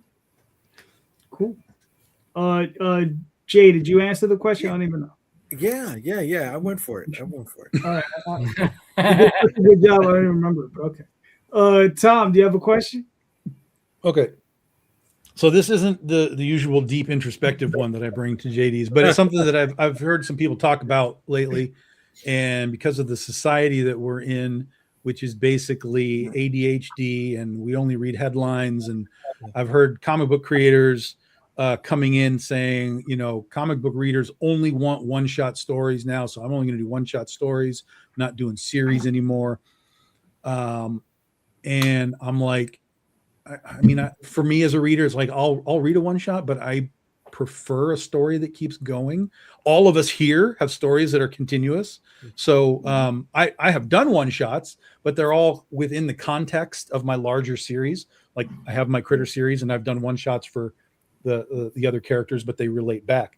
So this is just a curiosity thing. Is this something that you've had any sort of hearing about? Like, hey, I think maybe we need to change what we do here. I mean, even the current Batman run right now, the Matt Fraction run, is basically each issue is an individual issue with only just the tiniest sort of continuity thread, but everyone is designed to be like, it's just a new story here. So have you heard any of this in your world? What is your thought process on the one shot versus the ongoing? And have you attempted either or? Sean, you're up. I mean, I've definitely heard that over the couple years that I've been doing it. So Recon, that universe is one shots that I'm doing. That was the second series that I started. So in essence, I'm doing it kind of weird though. So I'm doing 3 one shots that actually tie into a finale. So like those 3 different stories or different timelines, and then it's going to be a finale of all 3 of those. And that is my biggest one that I've done so far. I had 200 backers on that, and I hit over $5,000. Which is my biggest out of the 7 campaigns that I've done. So yeah, I mean, I just wanted to tap into that because people have been saying that and seeing how well it would do. I don't know if it was because it said one shot on the page, or if it's because of what the actual book is. Robots and zombies. Everybody likes robots and zombies, in my opinion, anyways. So maybe that was a big factor as well, or all of the above. But I'm definitely not scared of trying something different that people are saying will work, that I can get more eyes on, and different audience that I don't already have. So yeah. You could have like doubled your money if it was robot girls versus zombie girls. That's true. That story's about my daughter, so that would be kind of weird at that point, because it's the Recon and the little one is the story. So it's my daughter as a 6-year-old being protected by a robot. That'd be kind of weird, but yeah. But yeah. Regardless, good job. Yeah. All right, Rob, what are your thoughts? I mean, I've heard like some people say that. I wouldn't say that's like a prominent thing that I've been hearing, but personally, I don't like one shots unless it's tied into a larger story or universe. I mean, for me, like I would much rather read an ongoing story. I kind of like that. It's like being able to hang on to something and then keep going. I think, one shots. Yeah. Like even like back in the day, Spider-Man had a couple, let's say the Marvel and DC did their one shots, and then they had like a big story arc, and then one shots, just kind of filling time. Right. I always found that like, this is an example like that pissed me off about watching Smallville.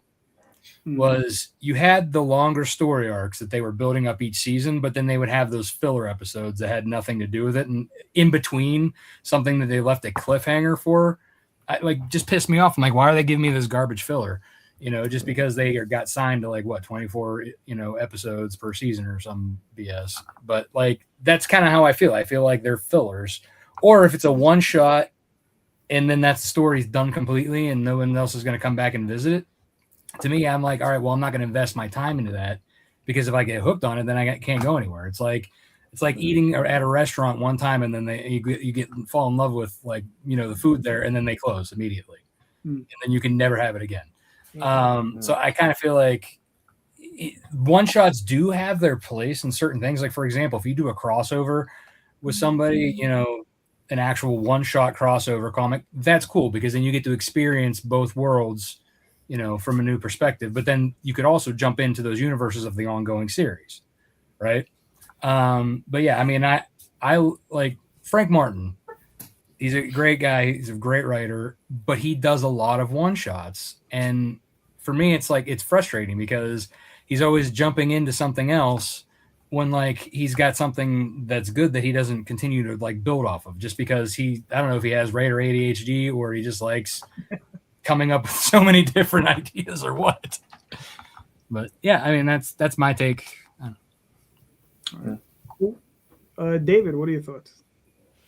Yeah, I'm going to go right back to what Rob was talking about with my ADHD. The whole reason that I set up my one-shot series is, for one, because I had all these ideas, and we were talking about making fun of notebooks. My whole life is notebooks, just writing it down, and having that list like, oh, that's a good idea, let me write it down. Oh, that's a good idea, let me write it down, and then hoping that I'm able to create something with it. Well, when I started The Offspring, one of the things that I kept hearing was that, it's hard for people sometimes to be able to jump onto an indie comic book that's going to be more than an issue, 2 issues, 4 issues, maybe even 10 issues. So my thought was that I could use my one-shots as kind of like a bridge. So people could say, I want to check out this work, but, he's got 36 issues of The Offspring, but he's got these one-shots. Let me buy a couple of those. And let me see what he's doing. Let me see the work, the artwork, the writing, my style, that stuff, in the hopes that it'll create a bridge to The Offspring. It'll create a bridge to my graphic novels. What I found is, over the last 7 years, 5 years really, of having one-shots, is that both is kind of true. People will pick up the 8 volumes of The Offspring and then continue reading my stuff with the one-shots and the graphic novels, and then vice versa. They'll pick up a couple graphic novels or a couple one-shots, and then they'll jump right into The Offspring. So it's, for me, it really has been just an opportunity to tell stories that I would want to read, that I want to create. That instead of sitting and complaining about the new Star Wars, the new Star Trek, the new whatever, the new this, oh, they made better stories when I was a kid. Oh, I wish they did this. I wish they did that. I'm not in charge of any of those stories. Their stories are their stories. I'm going to watch them. If I like them, great. If I don't like them, great.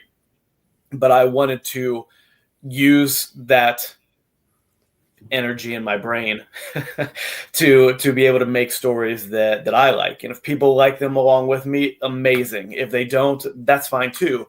It really is just about getting out that creative part of me, so that 50 years from now, if my great grandkids pick up, the omnibus of 1, 2, 3, and 4 of The Offspring and read it, they're like, great grandpa made this. That's cool. Maybe I want to do that too. And then who knows? My lineage will be the next Stan Lee because of what I've done now, in the hopes that I sell books along the way. All right, cool. Jay, what are your thoughts?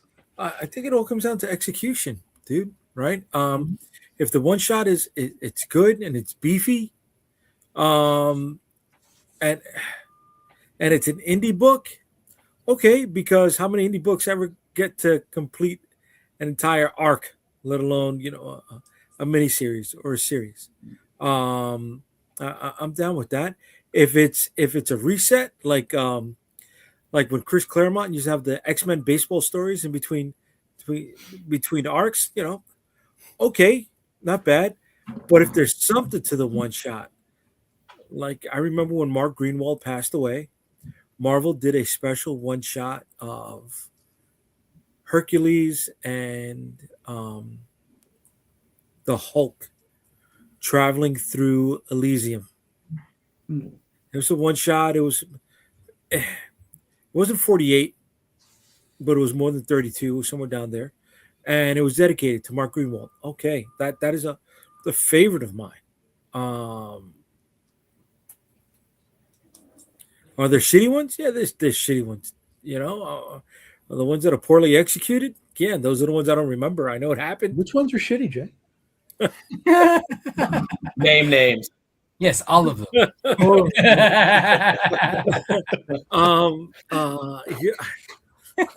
Are there unintentional one shots? A lot of unintentional one shots. A lot. Like, I'm so happy to see where Sean is at right now. I am, because, I met him at AwesomeCon in DC, right? And he came over, and I know what it's like being on the other side of the table. And it takes a lot of chops just to show off your stuff, right? But he's a rarity. I don't know how many times people have showed me their book, and then that's it. And those are the unintentional one-shots, right? They were able to put off 16 pages, and it's just like, all right, that's it. And then they're out of it altogether. They're not even buying books anymore because whatever happened with it just dashed all their hopes and their dreams. So yeah, I mean, if it all comes down to execution on one shots. But when it comes to having my ear on the ground, to the ground, excuse me, and knowing whether that's what people in the community are talking about, or they want one shots, I don't know.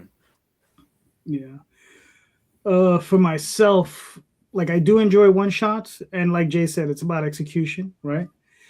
One of the series growing up that was one of my favorites was the Marvel 2-in-1s and the Marvel team-ups, and they were pretty much all one shots all the way through. Right? Yeah. And I mean, and listen, man, I mean, it's funny how Thing fell out of favor, but Thing was the man for the longest time, right? He was, yeah. And that was like one of my favorite characters for the longest time. And I know for Oswald, I have several one shots, right? And usually those it's funny because I put those up just about every campaign, and I list them as a one shot. And every campaign I'm selling 3, 4, 5, 6, up to 10 copies per campaign per one shot, right? Because I think people are just like, oh, they'll buy the regular level and they'll be like, oh, I haven't read this one shot, and they'll grab it.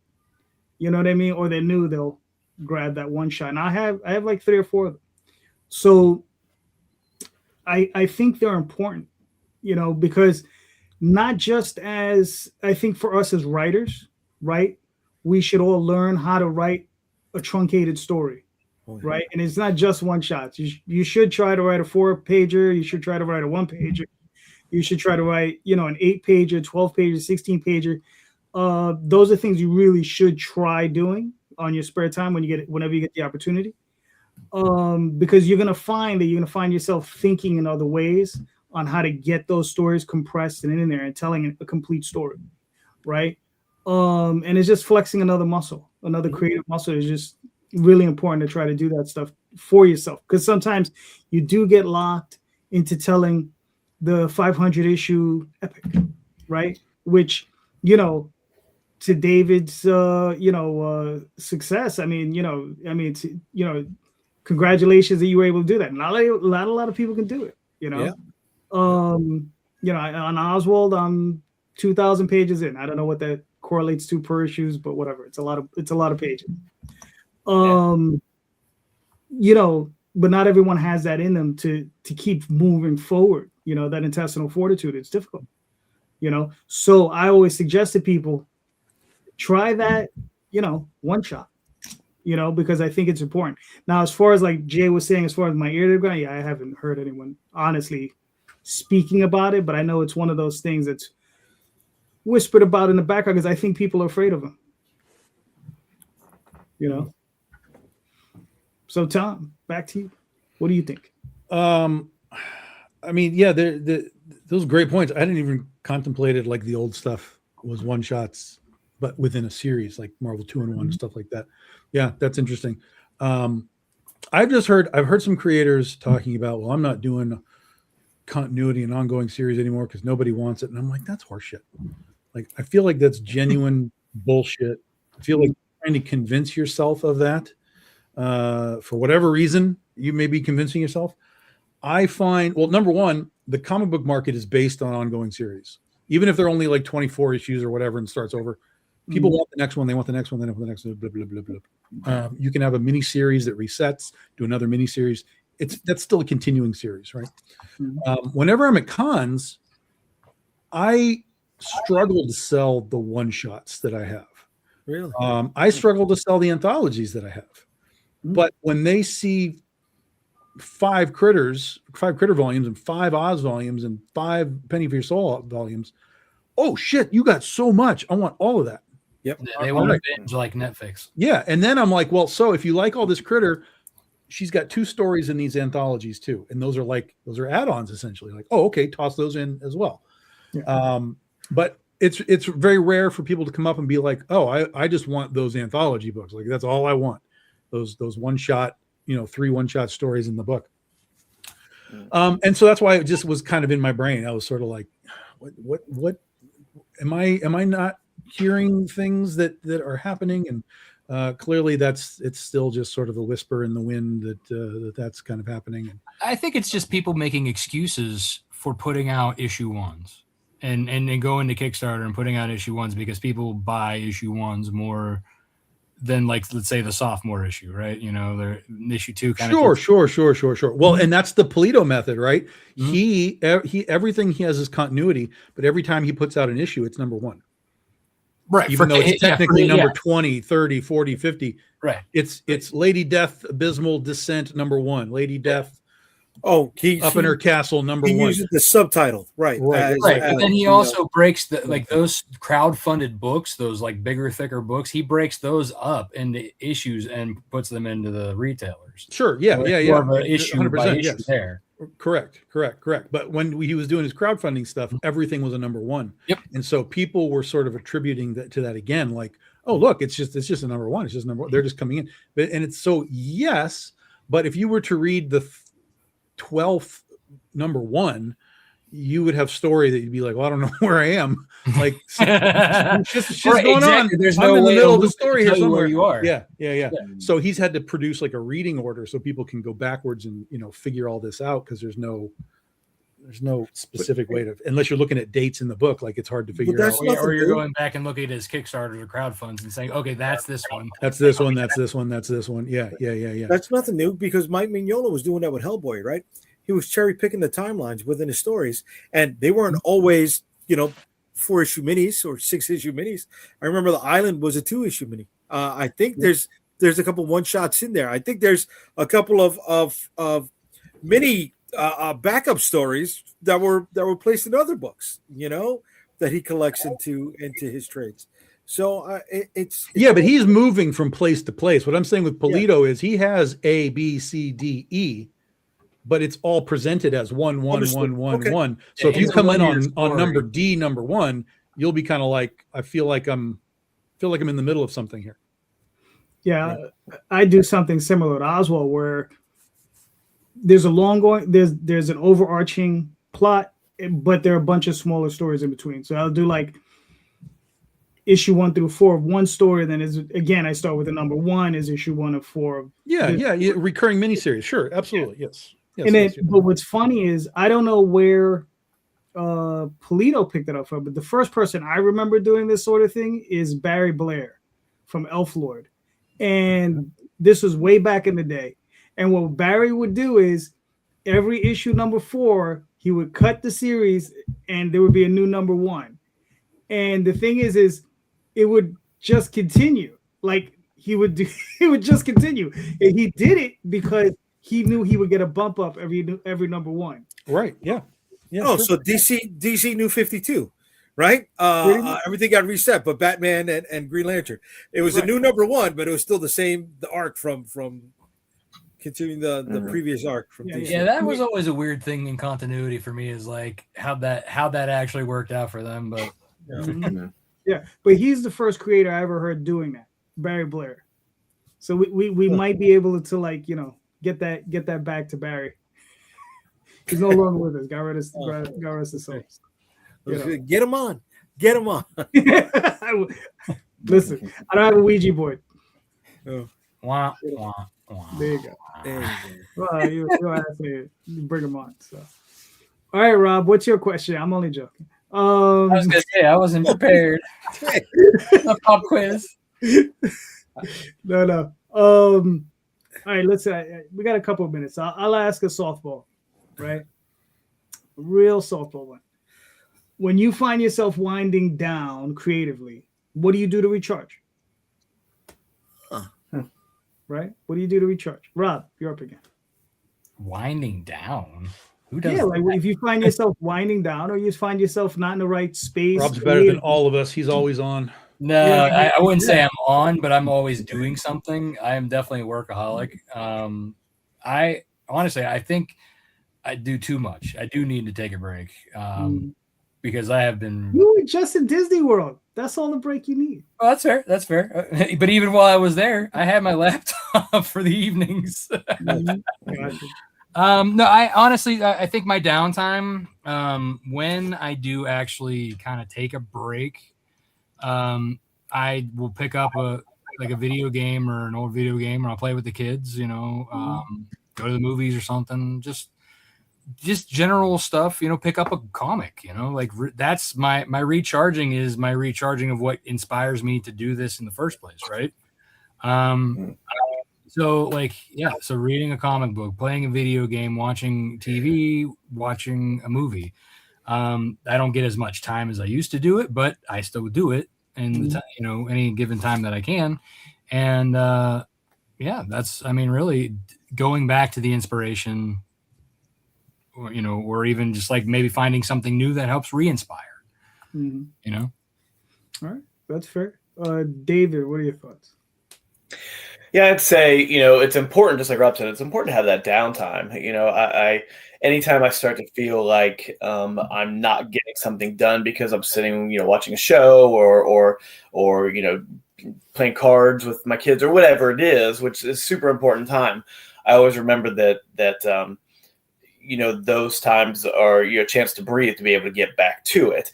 If I am really trying to work, but I just I'm not in that headspace, I try to always make sure I have some backup work, whether it's maybe one or two like pinups or covers that I haven't done yet, or something that just kind of keeps me in that space of creating.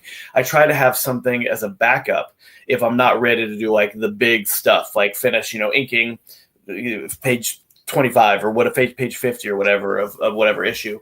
I try to always make sure I have a backup so I can put that on the drawing table, and I can kind of do that and get myself and know that if I mess this up, the world's not going to end on anything you do.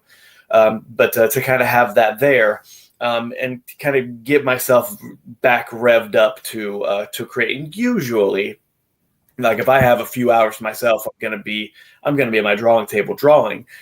Usually having those little backup, like plan B, plan C things to do will help me like gear up, and that'll get me thinking, and that'll get me moving, and that'll get me going to be able to go, okay, this, halfway done with this pinup or this promo poster, whatever it is. Now I'm ready to pick up that page now that I was kind of ignoring because I wasn't sure if I was ready to do it or not. So really, it's just for me about always having a plan B, a plan C, to be able to know that even if I'm not in the mood to do the thing, I have other things to do. Okay, fair enough. Sean, what are your thoughts? Yeah, I just love stories in general. So recharging is either watching a show, watching a movie, video games. This weekend, there was a lot of downtime because snow and ice, whatever. We were really just hanging out in the house, doing whatever we wanted, the family. So I read like 4 volumes of different comics. That's not what I normally have the time for, but when I can, I do, and just draw inspiration from those. I'm taking snapshots of certain pages. Oh, I like that layout. I love how they did how many panels. Like I definitely, since I started writing, I realized when I'm reading comics, I'm also counting how many panels they're able to fit in a page and see how nicely they did it or whatever. Bubbles, taking, whatever. But yeah, stories all the time. But other than that, hanging out with the kids after work, and the wife, and then she's watching the stories with me at night. So there's always a plan, and I always have like something small that I want to do for the Kickstarter or for the next story or whatever. That if I can just check that off the list for the day, then I'm good, and I feel like I've accomplished something, and I can continue on with whatever story and try to relax too. All right, cool. Tom, what are your thoughts?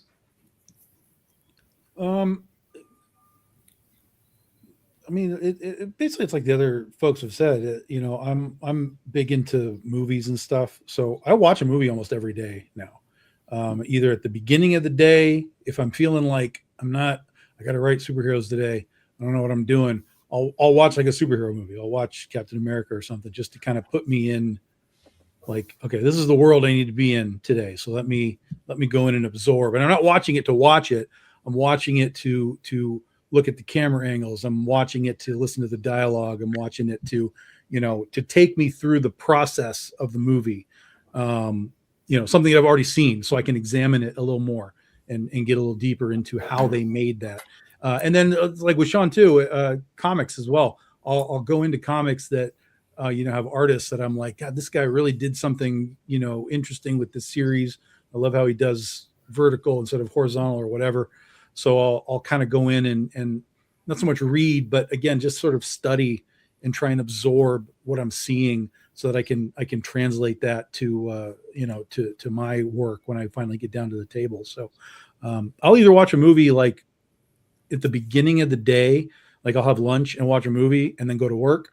Or if I'm just ready to work, I'll usually work. And then when I kind of feel that I hit that wall of scripting and doing whatever else, then I'll stop and I'll go watch a movie and I'll go to bed. So kind of, there's always sort of like I'm watching something. So my brain is always like, it's not focused on scripting or what I'm doing, but it's always in sort of the storytelling absorption mode of like, oh yeah, let me, I'm going to watch that tonight. I'm going to think about it. We'll wake up tomorrow and, use those camera angles in my script or something like that. Yeah. Cool. Jay, what are your thoughts? All right. Everything that everybody said, but I like to do the action figure photography thing. I like to dress a set. I like to put things together. It inspires me, dude. Right. Tom was mentioning camera angles, and it's just like when I find that right angle, sometimes it sparks something that brings me back into story development. It's like, how did we get there? What are they doing? What are they thinking? What's lurking around the corner? What happens after this? And it just, boom, it triggers me.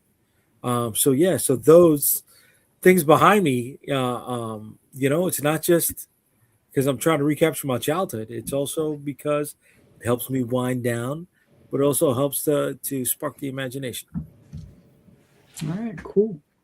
It's funny for myself, as much as I'm heavily into character development, it has a lot to do with, I like to go back and either read or watch something that has a lot of world building in it, right? So I'll go back and I'll watch something like Labyrinth or Legend or Conan, the original one, and things like that, old 80s movies, Dragon Slayer, Excalibur, and also Miyazaki films, Princess Mononoke, that sort of thing, where these worlds are complete and they pull you in, right? And you're in there, for that period of time, and that sort of thing helps me reset. And it's like, okay, that's cool. And then I'll go back and that's why I'm always kind of like on the search for those types of movies. They're not, there's a bunch of them, but you gotta find them. So that's usually what I do, is just try to find that reset, that world reset. So there you go. Thundar the Barbarian is on Tubi, and Thundar the Barbarian is a great example of that. I think it only lasted 2 seasons, maybe, but it's a great series. 18 episodes total, I think. 18 episodes, yep. It's still a classic. I mean, the first episode is about finding the robot Kong from the 1977 movie. How great is that? Yeah, awesome stuff. Yeah, another one. Okay. No, I was going to say, if you like Thundar, don't sleep on the Planet of the Apes TV show. The cartoon is kind of better. The TV show's okay, but the cartoon is way right. It's just, you know what? I remember they found, the old New York City subway system, stuff like that. That's all anybody ever remembers is that one episode. That's my point.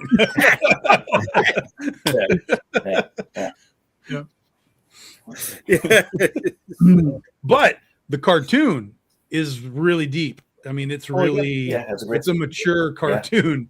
Yes, and, yes. You can find it on YouTube. Yeah. Well, I got the set. And hearing the guy who did Fred Flintstone's voice as an overbearing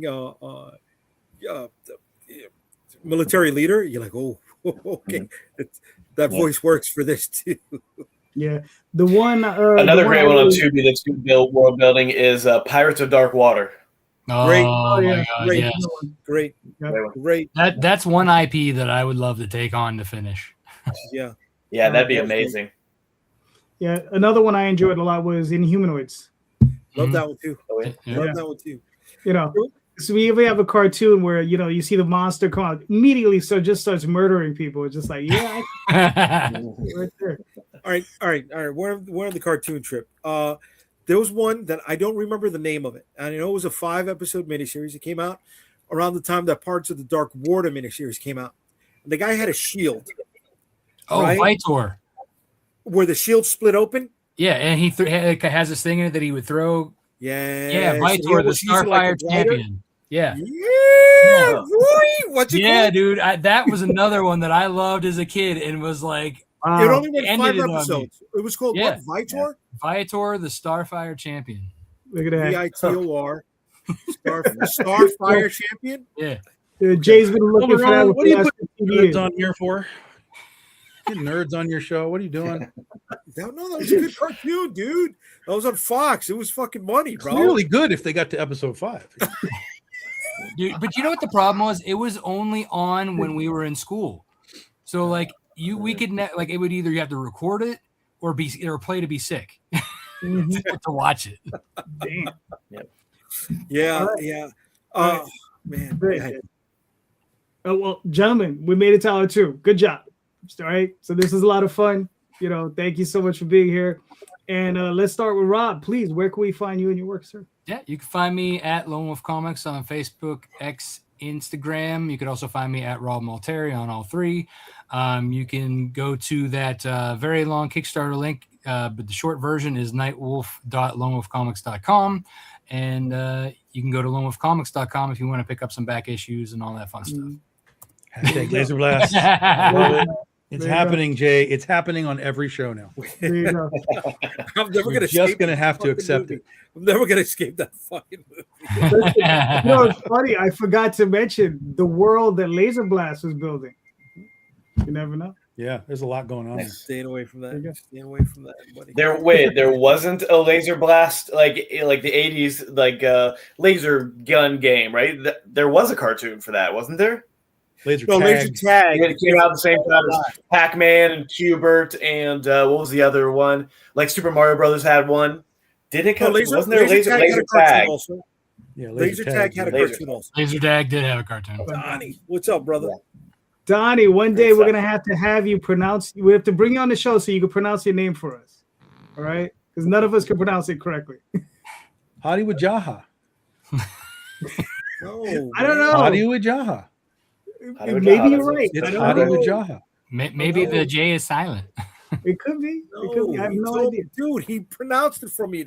The last J is pronounced like a Y, bro. All right. Come on, Donnie, back me up, bro. I'm trying to rep you here, kid. I'm trying to rep you. All right. So I'm sorry, David. Where can we find you and your work, sir?